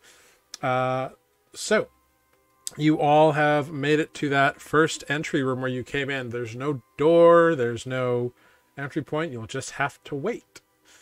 So you settle down, and as you think back, how long have you been here? Boom, you've lost track of all time. Vivian, you know that you took a rest after the lava tube, or the lava room. You took a rest after the first time you went into the water room.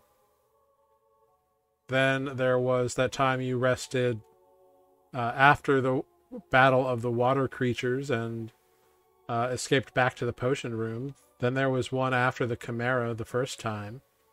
Then there was one after the puzzles, and that brought you to today, after the doors. So, hopefully, if not today, then tomorrow at some point, a doorway will open up for you to exit this wacky place where you are now. Providing Meanwhile, time Boom is works the doing same. Jumping jacks and push-ups and dance moves with the colorful hat and outfit, just amusing herself. Cool. Yeah. As you've you've been wearing this hat for a while now.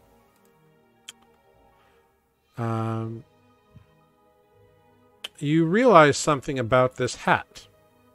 At some Is it point, talking to me? At some point, you realize that you can pick two colors. And the hat will stay those two colors.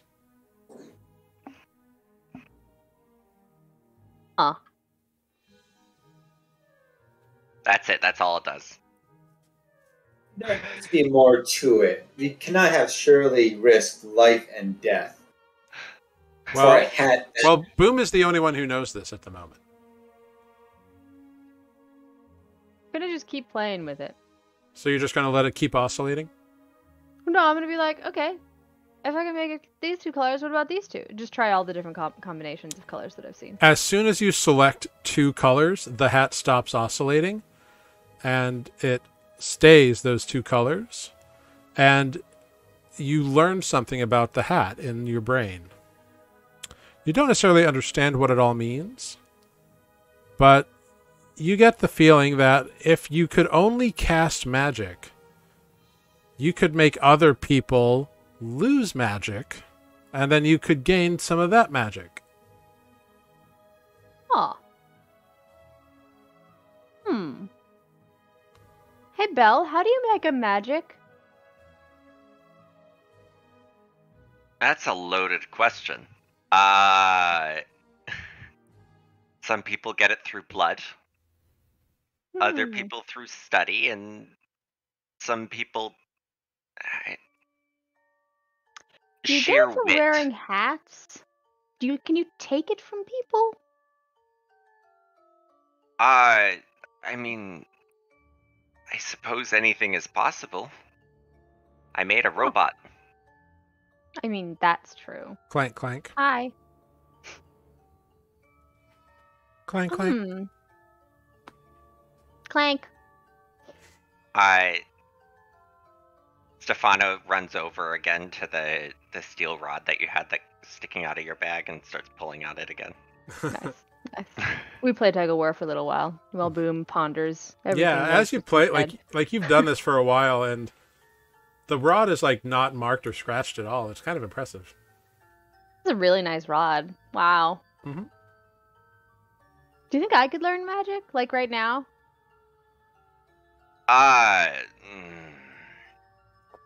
You could try. I don't know how much success you would have.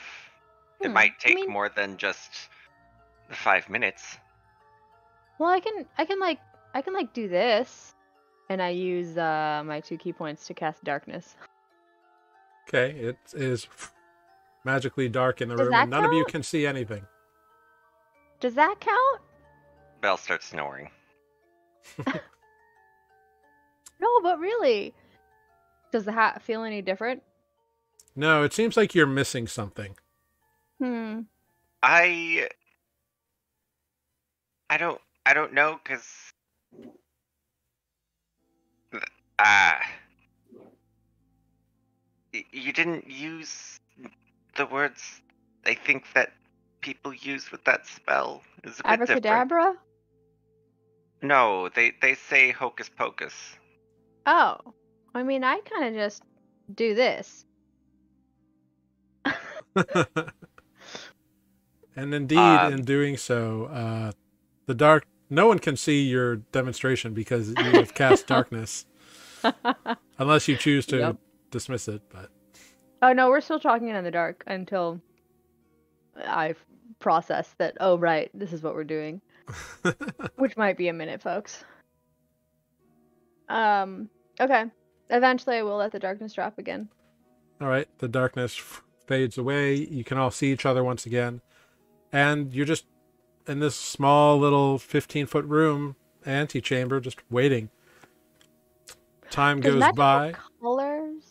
Here, try saying doing this motion and doing saying these words, Okay. and you might want to hold these, and I'll pull out 2 leg lodestones, and I'll give them to Boom, and just like use them on Stefano, Okay. and I'll teach you like the words and stuff for mending. Okay. You just practice that on Stefano. Does this have like a color? No. Okay, try anyway. So you spend your time trying Stefano will let you know when it works. to learn this. No matter how many times you try, it's just there's something about this that you're just not quite getting. Boom. Yep. You spend the rest of the day. You all get tired, settle in for a long rest. You all can apply a long rest. The next morning, you kind of wake up. And after a couple of hours, you see a slight glowing begin to appear, and a swirling vortex appears in the room with you. I Oh, make it's the time to hat go. match the color. Yeah. Let's go in. Thessaly, is that you? There's no response. Oh, fuck it. I'll run through. Okay. All right. I want to make the hat match the colors of the portal, though. Okay. Foop, foop, foop. You pop through, and you have left the tomb of Kelinar. Yay! You find yourselves back in the basement of Cottage Tower. Thessaly, with her hair kind of braided back and little spectacles, she's wearing blue and green robes today, kind of frilled around the edges. Oh, my dears, you've returned. Oh, and I see you have that. And you found one of the other adventurers. Did you find any of the others? Sure, they're all dead. I mean, I know Fred is, but they told me they saw a bunch of like ashes and bones and stuff. I think they're gone. It's kind of sad. Oh, I'm so very sorry to hear that. I had worried. I'm very sorry. Well, I suppose adventuring is a dangerous bit of business, and it is unfortunate that you have lost your friends. I am very sorry. Thanks. It is very sad. I don't know. Apparently Vivian says we can be friends. I'll figure it out, I think. Of course. I see you have the hat. Yeah, it's pretty great. Watch this. And I changed the color of the hat, and I changed the color of my shirt. I see. Well, if you would be so kind, and she kind of puts out her hand expectantly. Blank. It was blank. guarded by this floating eyeball thing with multiple eyeballs. It had a name. A floating and it talked eyeball a lot, thing. And it was a little crazy.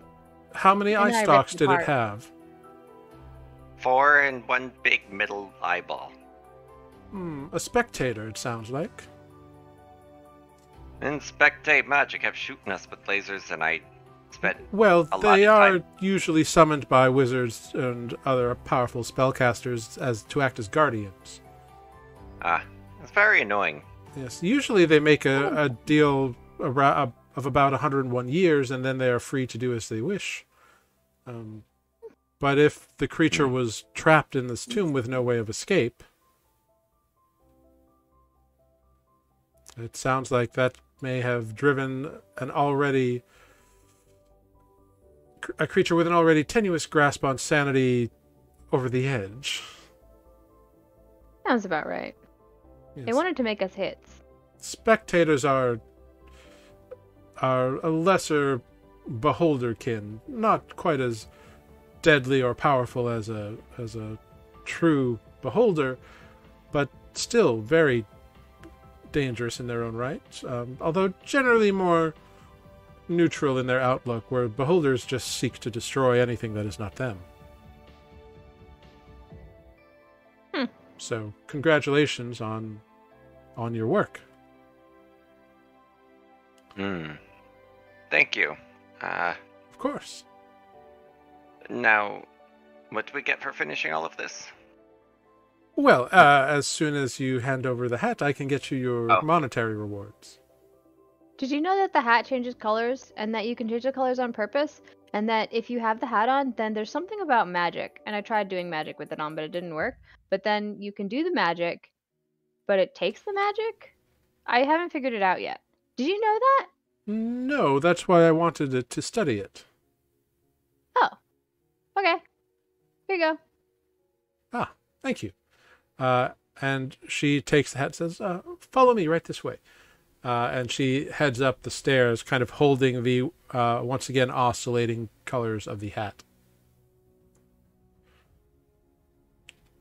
She leads you back up to that comfortable, appointed room with, throw rugs everywhere and throw pillows and doilies and very grandma cozy cabin, cottage core vibe going on. You also see that her friend Targul is there, the little halfling wizard who you met previously, Belle and Vivian. And she's like, "Oh, Targul, do look at this for me, won't you?" And Targul just kind of holds the hat and is looking at it. "I'll be right with you." And she leaves and comes back a few moments later.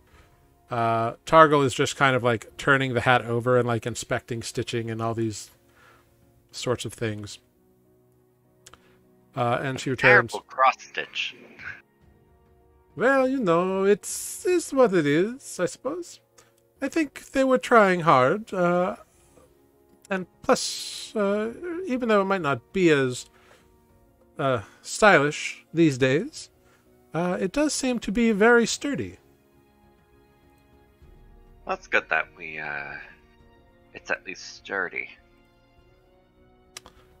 Yes. Wonderful. Wonderful. So she keeps chatting with you a bit. Meanwhile, Thessaly returns with a small chest. Very well. As agreed, here is 3,000 gold pieces for the return of the hat, of the jester's hat. This is yours to do with as you wish, between the three of you, I suppose. Or whatever you've worked out. I would be just interested to know if you found anything else in the tomb itself. And if you would describe to me the various challenges you faced, that would be very useful as well. Well, there was a room of statues, and I'll just start going through. Yeah, you start going through, and she begins nodding, and you can see that she's taking notes, and she asks you questions here and there for clarification, but she's very nice about all of it.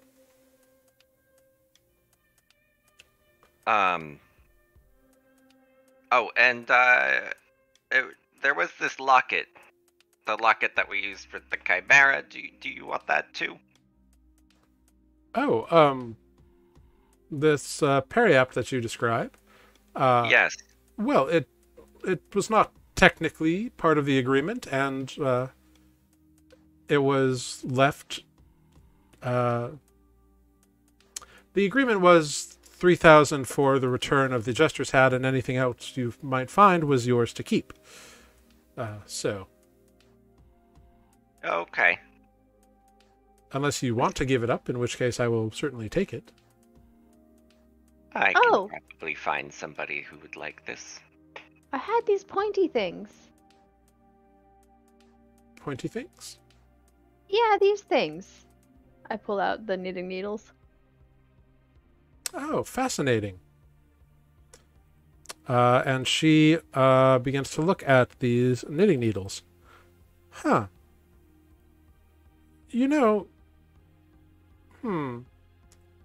this metal is strange and unknown to me, but there are runes inscribed within them. Oh, is that what that is? Yes, just a moment. And her eyes turn like golden, with like green light shining around the edges as she looks at them. Oh, these are very interesting indeed. Very, very interesting. They... Huh. Once every 2 days, you are able to name a spell, and when you do so, no one may cast a spell of that name around you for 1 hour. Do I have to know how to knit? No, you would need to know a spell. For example, a very commonly used spell would be Fireball. So if you activate these needles, although I'm not sure that you could attune to these, my dear. You seem to need to be able to have Magic. a better control of magical abilities to use them. Oh. I could probably find a nice buyer on the black market for those. Okay. I mean, I want to I cut. suppose I that's found true. them. Oh, of course. Yes. Certainly a very rare and wondrous ability. If you do option to sell them through legal channels, I'm sure it would be quite profitable. Yes, legal channels. I mean, define illegal. People buy things. Boom, I'll introduce you to some friends later. I'm sure that you will. Is there anything else I could help you with? I mean, we did find some other items, but we won't bother you with them. I can... I'm perfectly happy to later. tell you what they are. Well, alright. Curious. Yeah, and I pull out the cards we had found.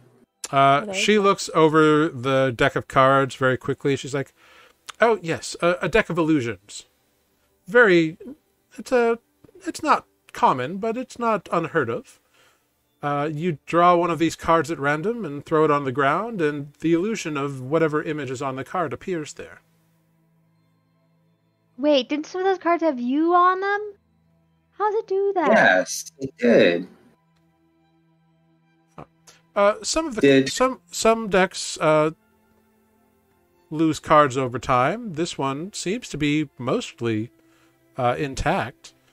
And there is an enchantment on the occasional card where the owner of the deck is able to create an illusion of themselves. That's so cool. How does it know? It's part of the magic of creating the deck. Whoa. Magic is kind of cool. Magic is fascinating, my dear. Huh. But yes, so that could be very helpful. However, once you use a card, that's it. There's no more left. Understood. Yes.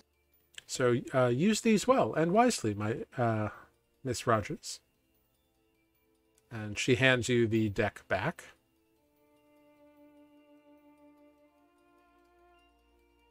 Anything else? Not really. Nothing. I mean, just some gems and everything. I will say, like, you did find that metal rod, and then there were those dice that you found. Oh yeah. Can do identify later. It's just Clank's, not Clank. Stefan's Stefano's fetch toy. Stefano's toy. Okay, yeah. cool. You look at your backpack and Stefano's just like hanging off of it, hanging onto the rod. We start playing. I probably knock over a doily or two. She kind of laughs. Oh, that's adorable. Well, if that is all, I would like to thank you very much for your aid. Oh, I did have one thing. I thought I was inspired by your work, Mr. Bell, on your adorable little contraption here. Just a moment. And she goes over to a shelf and pulls out just a small, like, box or like a metal cube that's got runes and engravings all around it. She's like, I thought you might find this useful in your next augmentation of your companion here. And she hands it over to you. Thank you. What exactly is it? Well, I can't guarantee anything. It's my first time ever trying any of this sort of arcanotech or whatever we want to call it. But I have inscribed runes of transmutation and enchantment. And I believe that I have captured the sound of 5 sounds of dogs in this cube. So if you can find a way to install it and incorporate it into it, it should be able to verbally respond as a dog would. A voice box. Trying to get my hands on one of these. I Yes. greatly appreciate it. Of course, I greatly appreciate your work. I was hoping, for many reasons, that you would return, but this, I admit, was one of them. I do hope you will let me know if it is successful. Yeah, I just need to get back in my workshop and 'cause I need a bit more tools than I have on hand. Of course. But I'll send a letter. Wonderful. I look forward to receiving it. Stefano, you ready to bark? Clank, clank. That's what I thought. Clank, clankety clank. Stefano looks at you. Clank, clank, clank, clank, clank. Clank, clank or clank? Clankety clank clank. Clank, clank, clank, clank, clank, clank. Clank. Clank, clank, clank. Clank. Clankety clank. And this continues ad nauseum. I'm going. Leaving. All right. Vivian stands up from the very well padded and cushioned couch. And her hip pops. Thessaly heads to the door and opens it for you all. Do be in touch. If I have need of anything, I will try to find you. Sounds good. Just make it give us like a week. Of course. I do hope you all feel better. And you depart the cottage tower, walking down the fine gardens back into the bustling city streets of Sungrace. As you walk along, your pockets heavy and light, you look around, aunt and nephew, and a new stranger that you've sort of made friends with over the past few days.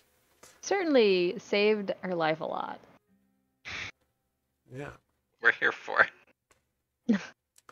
And as you begin walking and talking, kind of suffusing yourself in the beauty of the towering spires of different colors of Sungrace, something catches your attention, all of you. Clouds begin to appear in the sky, which is unusual in the capital of Sungrace, solely because the Imperial Magistrix, the Empress herself, tends to keep a bright shining light upon the city at all times. Water is not harvested necessarily by rain as it is by other sources. And these clouds gather, and they turn from white to light gray, dingy, dark, until they're black. And people are staring up at these clouds. And the sky around the clouds kind of begins to darken as well. As the moon, which is visible at all times, becomes more visible because like the other light dims, so the light reflecting from the sun is like the moon's there in the middle of the day, which is weird, but not completely unheard of. And then you hear thunder and lightning flashes. But the lightning flashes are not regular lightning. They are purple. They are blue. They are red. They are yellow. They are orange. The first lightning strike of a red blasts a tower next to you, and it explodes, shattering debris across the ground. A purple lightning strike hits a thopter flying through the air, a little mechanical device, and it immediately falls dead and crashes into the ground in a ball of flame. You see a messenger bird, as in a bird made of paper, carrying a message, is struck by a green lightning bolt and suddenly becomes the size of a pteranodon, a pterodactyl, a massive flying lizard, and it can no longer sustain its own weight, and it too crashes into the side of a building, and the roof goes shattering off as tiles fall to the ground. And then you all feel an arcane wave of energy just blast over the entirety of the city. Dust rises, people scream, run. Everything's chaos now. This crazy lightning storm is causing panic in the streets.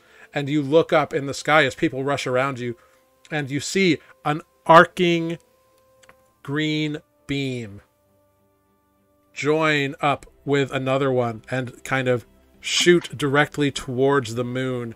And you see the moon get struck by this energy beam, and the moon slowly begins to drift apart as the once solid moon now becomes slowly two halves that begin to rotate into two other sized moons and satellites, and the ground shakes and cracks beneath you. You see lightning striking people, and those people become transformed, or some freeze in place, or some pop into little bubbles or become bubbles themselves. People are being changed. The towers are falling. People are screaming. The breaking of shards has come to Nuuli. And that is where we will end our adventure in the Tomb of Kelinar. Eek. All that. Wow, man, you left it in a major cliffhanger. Yeah, do you like that? Mm-hmm. Yeah. Well, I'm glad you did. I hope that you had fun in this adventure. That is the end of the Tomb of Kelinar. You all made it through successfully, and then the breaking came. I'm so sad Tiny Fano's gone now. Yep. But you have returned many items to the plane of Nuuli that will potentially wend their way down to others. Tiny Fano's more important. Yeah. Someone may find your plans at some day and craft a new Tiny Fano. It is possible. There you go. But no, just for your edification. It's still hanging from that metal rod. Right, Yes. exactly. That's what I was thinking. Yeah, the metal rod, by the way, is the baton of morale, Hey. which is now in the possession of one Spoot of Grig and the true. Misfits. Nice. So that's Can we look pretty at it? cool. There's just tiny little teeth marks in it. Tiny little right? metal teeth marks. What else do you work? The other fun thing that you discovered were those dice. Yeah. They're fun. You may discover them again down the line, so I'm not going to tell I- you exactly what they were. I was just like, not the deck of many things. Please, let's put that back. That doesn't need to be. I anywhere knew near you me. would all think it was the deck of many things, which is why I put it in there.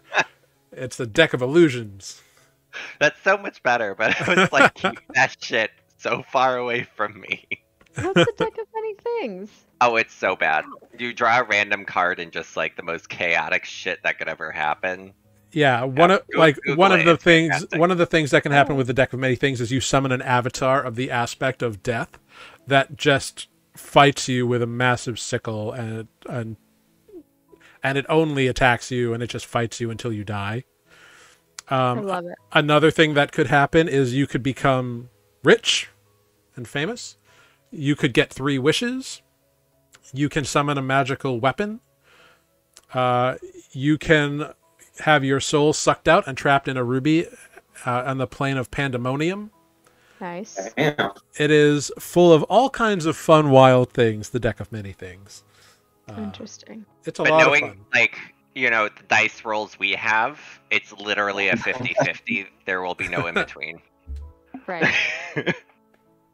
It is a fun thing. So I'd like to take a few moments here before we wrap up. We have a little more time left. And just kind of talk about the module in general. And certainly, if I've got it, if nobody picked this name, if anybody has a question or a thought about the module, I'd love to hear about it. And most specifically, you guys played through it. So what did you think about the module? By the way, by the time you got to Thessaly's, you were all level 7, although it didn't really matter at that point. But Right. I mean, it was fun. I'm personally, generally not the puzzle type. sure. I rarely play an intellect-based class or character. Yeah. Not my strong suit figuring out puzzles, but I think you did a That's great fun. job. I think you did a great job. Yeah. hey, I felt there's a good mix of like puzzle and combat in the dungeon. yeah. I'm just like solving puzzles is not my forte. Understood. We'll leave that to Amber in the future. Amber, Yeah, no, I solved it I really enjoyed poorly. the puzzles. Getting beat by the monsters was bad. But I mean, part of it was just our dice rolls. We did not roll well for us. Yeah. Also, So you I feel like again, it is like balanced for like 4 people, so like I did pull back a lot of stuff. Right. yeah, I would say like 3 people when it gets 3 I-beams is kind of difficult. Yeah, absolutely, it is. Because if you had like 4 or 5, at least one person generally Could do something. would hopefully be able to have an action. Totally. Yeah. And again, with being designed as like the kind of like base party is 4 people. Right. So like I did take that into account as well. But I didn't realize like nobody had any real ranged abilities.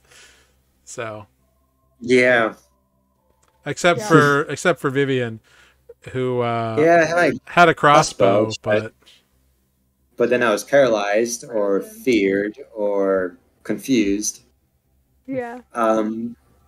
yeah, it was Yeah, it was definitely rough. not a towards the fun end time there. in that little room. Yeah, and I was built for not aerial combat. Yeah. Yeah. Well, I mean that is part of the like fun of the dungeon. Like you don't know what's going to be in there. It's true. I built my character and more like, get down here and fight me. Yeah. Not Which like Pew. why would anyone do that? right. I did enjoy the mansion at the beginning. Oh god. Like the vibe, the Scooby Doo vibe of it, and Yeah. the traps and trying to, make our way through it. I thought that was fun. Cool. It was very like Scooby Doo inspired. So I love all the doors that we were just like, yeah, and fuck that. Nope. Oh, yeah. Fox? Fuck that. I mean, I missed half of it, so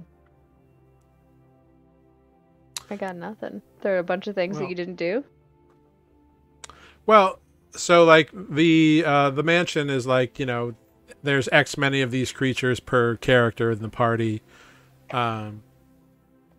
Whereas the dungeon itself is more like there are X to X number of these creatures.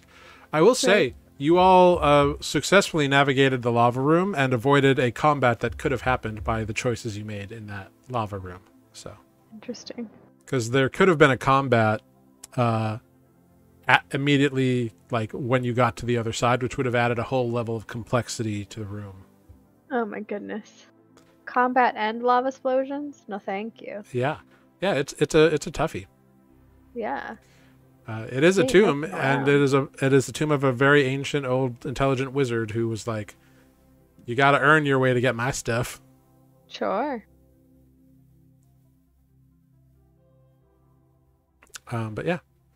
But yeah, this is something I originally crafted for my home game years ago, and then kind of picked up and tweaked and refined and added to, like, the original adventure didn't have the mansion aspect of it because that was not the game we were playing at the time. So everybody was like, I think level 7 when they went in, and they did a lot of like mopping up in this thing. So I kind of tweaked it a little bit, made things a little bit easier, and changed the level structure a bit. But overall, it was inspired by that adventure, which actually Mike played in. Ha. But it's been so long. But I remember the potion riddle and trying to find the right potion. Like when that came into play, I was like, wait, I remember this. That's funny. Yeah. The potions were tricky. Yeah, I had altered that a little bit from the original thing, but yeah. But indeed, the deck of many things was not in the adventure, but the deck of illusions was. Nope. I've got it thinks that maybe Stefano has survived the many, many 1,000 years since the breaking. Fucking better have. I mean, I'm not gonna say. He has Energizer Max batteries. There you go. Or was it no Duracell? Yeah. And a Oh, tiny yeah. little solar panel on top. I love it. But yeah, cool. Well, fantastic. I think you all did a great job. I hope you had fun playing in the Tomb of Kelinar. Like playing new characters. Yeah, That was fun. that's something that we could talk about a little bit. You did play very different characters from your characters that you play in the main Nuuli game. Yep. Battlesmith is not it. You didn't have fun with the Battlesmith? Nah. I love Tiny Fano, but I mean, Artificers are really fun. I just don't really feel like they fleshed them out very well. I Because mean, like fair. with Battlesmiths, I don't know. Some things are just like extremely limiting, and I feel like I wish they would give you more that you could do with your companion. Because That makes that's sense. kind of like the whole shtick. Mm-hmm, mm-hmm. Like that's why when I found like that homebrew page of like mods that you can give your companion up to your, I can't remember if it was your intelligence or your proficiency, that gave like your pet multi-attack or, you know, a bonus point to the AC or something like that. Like I don't know, it made it feel like it could be more. Well, I think, and this is just me thinking, because artificers also can like cast pretty damaging spells if they so desire, I think being able to like cast a spell on your turn is pretty powerful, and then having your defender attack anyone around you is a good balance of ability.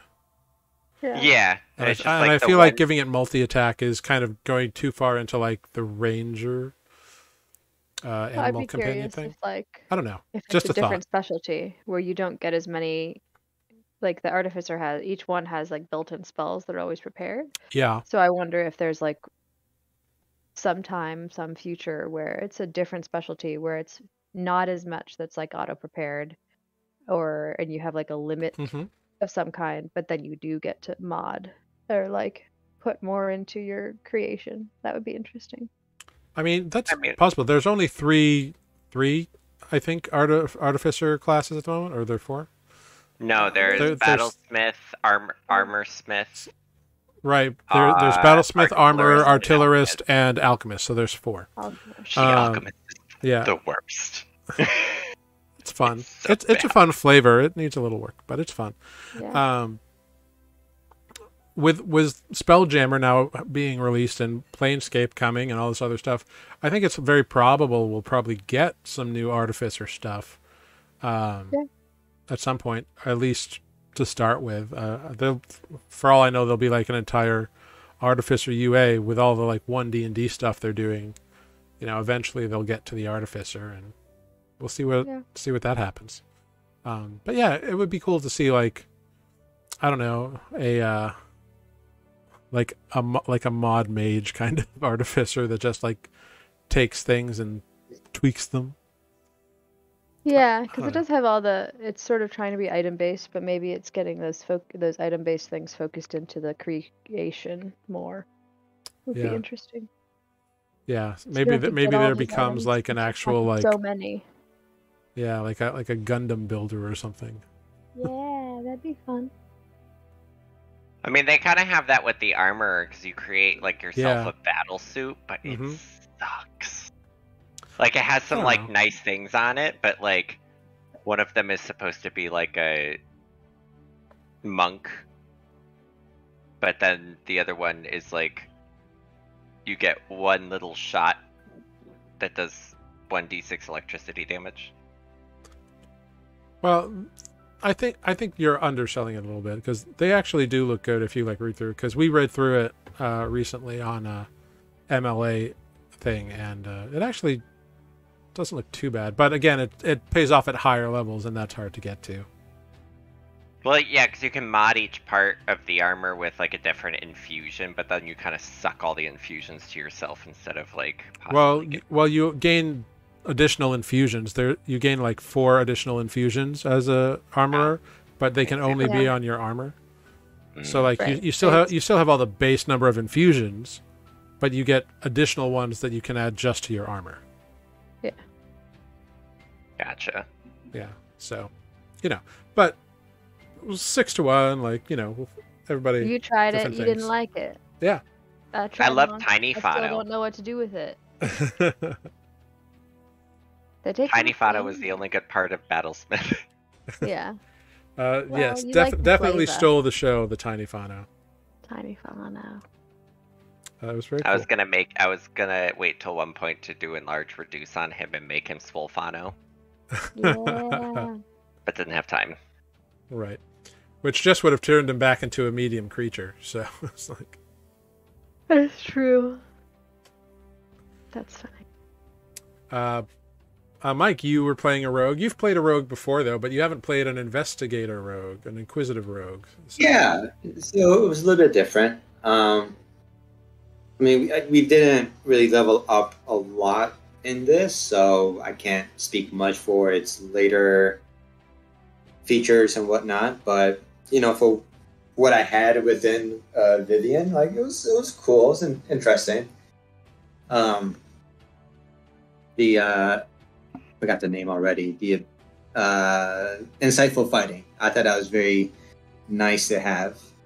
Where I can get like sneak attack damage on a target once I like kind of study it for a moment. Mm-hmm. I thought that was really cool. Spots. Yeah. Yeah. Totally. I know it has like there was another one called Eye for Detail, which I don't think I used, and honestly, I don't know if I would ever use it. The Eye for Detail being the one where, as a bonus action, you can make a perception check to spot a hidden creature or object, Mm-hmm. Or to make an investigation check or uncover or decipher clues. But I feel like we already do that within, the gameplay, roleplay, or during battle? Will Yeah, you I give mean, us like a moment to do a it's perception it's check? kind of up to the DM, but like rules is written, like if you want to like look around the room in combat, that's like your action. But like I let a quick glance happen because whatever. Mm-hmm. Because we got eyes. Yeah, like you don't get as much unless you take the full action to do it, but like you might notice something. But like with a inquisitive, with the eye for detail, you would notice like, oh yeah, there you can tell by the way the dust moves, like there's an invisible thing that's like hiding over there or something like that. Mm-hmm. Like I feel like Yeah. if someone is playing a class that has a feature to do something and they want to use it, I'm going to reward that if they do it well. So that's how I feel as a GM, as a DM. Like reward the features that people have and want to use. That's how I feel. Yeah. Amber, have you ever played a monk before? Never in my life. How did you? But I have played a like it? tabaxi, so that's good. Yeah. No, I like it. It's one of those things where I'm sure that I mean, a lot of these things didn't come up, the abilities and features for the Shadow Monk that I chose. So, but the ones that I did use, like Shadow Step, is super cool and useful. But in theory, I could cast Darkness and a couple of other shadowy spells like Silence and stuff. So, finding times to use that could be more interesting, and it works. It's less when it works, and when it doesn't, you're effed. Is what it feels like. But maybe that was just because of the way my hit points and stats rolled. So, I don't know. Fair enough. I liked it. I like the mechanics. It takes more familiarity. It's somehow harder than spells to me. All the key point abilities. Reason. Yeah, I don't know why. I think it's just because it's not arranged. Yeah. Yeah, it's very much a like close combat class. Yeah. Yeah, but it doesn't necessarily have to be. But it was hard to choose. The subclasses in Monk are all so very different that like, yeah, it's not as simple as it seems. And some of them are quite complicated, or at least they read as quite complicated. So totally, that was interesting. I'd do a Monk again sometime. They can also have the longest turns, second to fighter.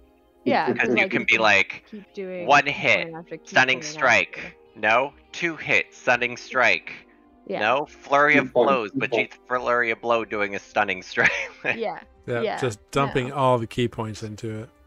Right, exactly. It seems like there's some really powerful combos that can happen when they work. But oh yeah, I played with one though, Monk Tabaxi, and between the speed and the step of the wind and the feline agility, yeah, the DM would just be like, where do you want to stand? That's fine. wherever. Yeah. Yeah, he's just not even gonna count the yeah. In my home game, we have a Tabaxi monk cleric, and he's just all over the place all the time. It's like, yeah, I love Tabaxi. and like now because of super it, fun. he took Twilight cleric, so he can make a dome of Twilight and fly in dim light. So it's like, great, you're flying 120 feet. Where do you want to go? That's really funny. That's really It's funny. like you can go wherever. You have the mobility. What do you want? yeah. I'd be curious to try. I almost did I almost did a Kenku monk. I just wanted to get weird because it's like, when am I ever gonna do this? It's basically a one shot. Let's do this. Sure. So I'm curious to see how monk fits with like any of the other species, because it should work with a few, as long as you're getting to put your stats where you want them to. But Tabaxi monk is a very natural, like, oh, they make sense. I'm curious about playing one that doesn't quite make sense, but how would the mechanics still work? I made a Furbolg monk for a one shot that I did once. It was fun. Like, I mean, he did all the things that monks need to do at like level 3 or whatever it was. Yeah. And it was fun being like a 7.5 foot tall monk that scrunched down to like sneak, Right. and was like invisible for a turn. And it was like, haha, thunk. That was a fun character. I don't know how like longevity would live up, but it was a fun one Right. shot. Yeah. But I do like taking like the like archetypes and switching them on their heads, which is one reason I'm glad that they are moving away from like racial species stat bonuses and putting it into, according to the new UA, putting it into backgrounds, which is what we did on Nuuli. Yep.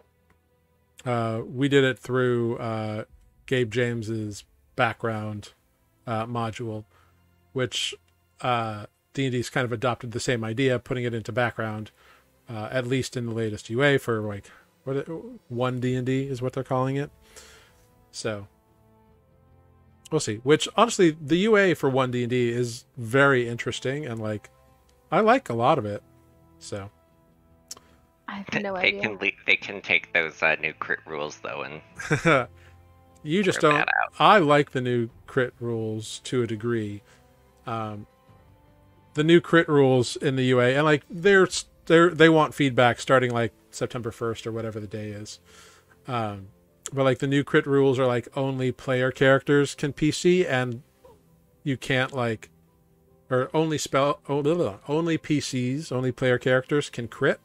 So like monsters can't crit, but spells cannot crit, which means like if you are a paladin and you crit, the melee attack of your sword will crit, but your divine smite will no longer like double the d8s. It's there. only the weapon damage, nothing else gets Yeah. counted Right, towards. right, So right. rogue sneak attack, it's only the dagger that doubles. The sneak attack stays the same. Gotcha. But that kind of, at the Well, same I time, don't think that one's true. I think it's only melee attacks. I don't think any like spell abilities are what will not crit. Maybe I'm wrong. Maybe I misread the UA. Maybe it's a point of clarification. Because when I read it, it seemed like even like maneuver die don't count. Oh, really? Yeah. Well, I'll reread it. Maybe I'm wrong. Until you want to employ it, I'm not gonna know. Yeah. Or another DM that I play with. But either way. You know, and you know, just like everything with D&D, if you don't like the rule, check it out. But there's a lot of fun stuff, and there's a lot of like humor and tongue in cheek, kind of making fun of themselves stuff in the UA as well. You can find it on D&D Beyond. You just go to if you look up on like the sources, it'll like show up in the top left corner of that tab, and it'll take you to it, and you can read the UA. Which I am enjoying the new rules that let you customize your character more. yeah. Because, like, you can, pick which traits your character follows more if they're like a half race or species or whatever the fuck. I can't even with that stuff, but Yeah, I think the term race is something D&D should move away from, but they're still like latching on to it because I really think like it should be species. They're species. a Yeah, half species. yeah. Uh, Because that's what they Right. are. Like the cat people are a different species than the turtle people. Like that's Like just right. yeah. Like it's not race, and race is a loaded word in a lot of ways, but like species, like we can all, I think everybody can be like, yeah, these are all different species. Yeah. True. Nobody But picked if you're a picked this name. A turtle monk sounds great. That's Oogway from Kung Fu Panda. Panda. Yeah, There you go. get some Oogway going. I love that. You have to do the old man voice though. Yes. Who But played the him? half species, Johnny, like was being it able, Johnny Hong or something? Sorry, go ahead, Tanner. but being able to like, I like being able to pick your trait. So if you want like a half elf to have, not as elfy of ears and stuff like that, like they're a lot more like in the rules. You can do that now. And you aren't stuck, with like just the two, like half orc, half elf. Like you can be like a half gnome, or Yeah. a half orc. a half gnome, half orc, half human, half tabaxi. Like the rules that they have put forth in this UA like allow you to build those kinds of things, which is fun. Half turtle, half orc. Let's go. Yeah. Okay. A pork. A torque. Although, Yeah. how does A that work, torple. like genetics-wise? If they're different I don't. species, That, how is there I don't breeding? know. Right? I don't This know. is like So the some of the classic some Star Trek some of the question, some of too. the some Like, of the how does it language work? wording in the little section there is a little like, but How did Because I feel like somewhere the genome is gonna be like. it's like the Doctor Who question, right? It's like humans spread out into the galaxy and then they like merge with all these different things and evolution tracts go all over the place and get all spread out. Yep. But how does that work? Not everything I don't genetically know. would be compatible. Right? Yeah.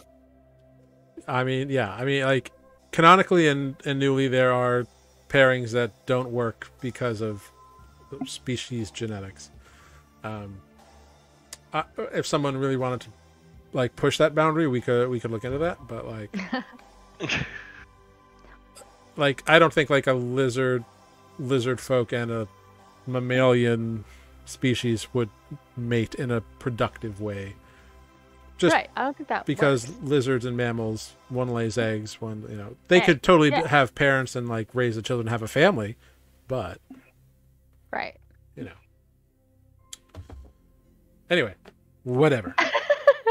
Crazy UA rules This is from where Wizards my of the brain Coast. goes. Yeah.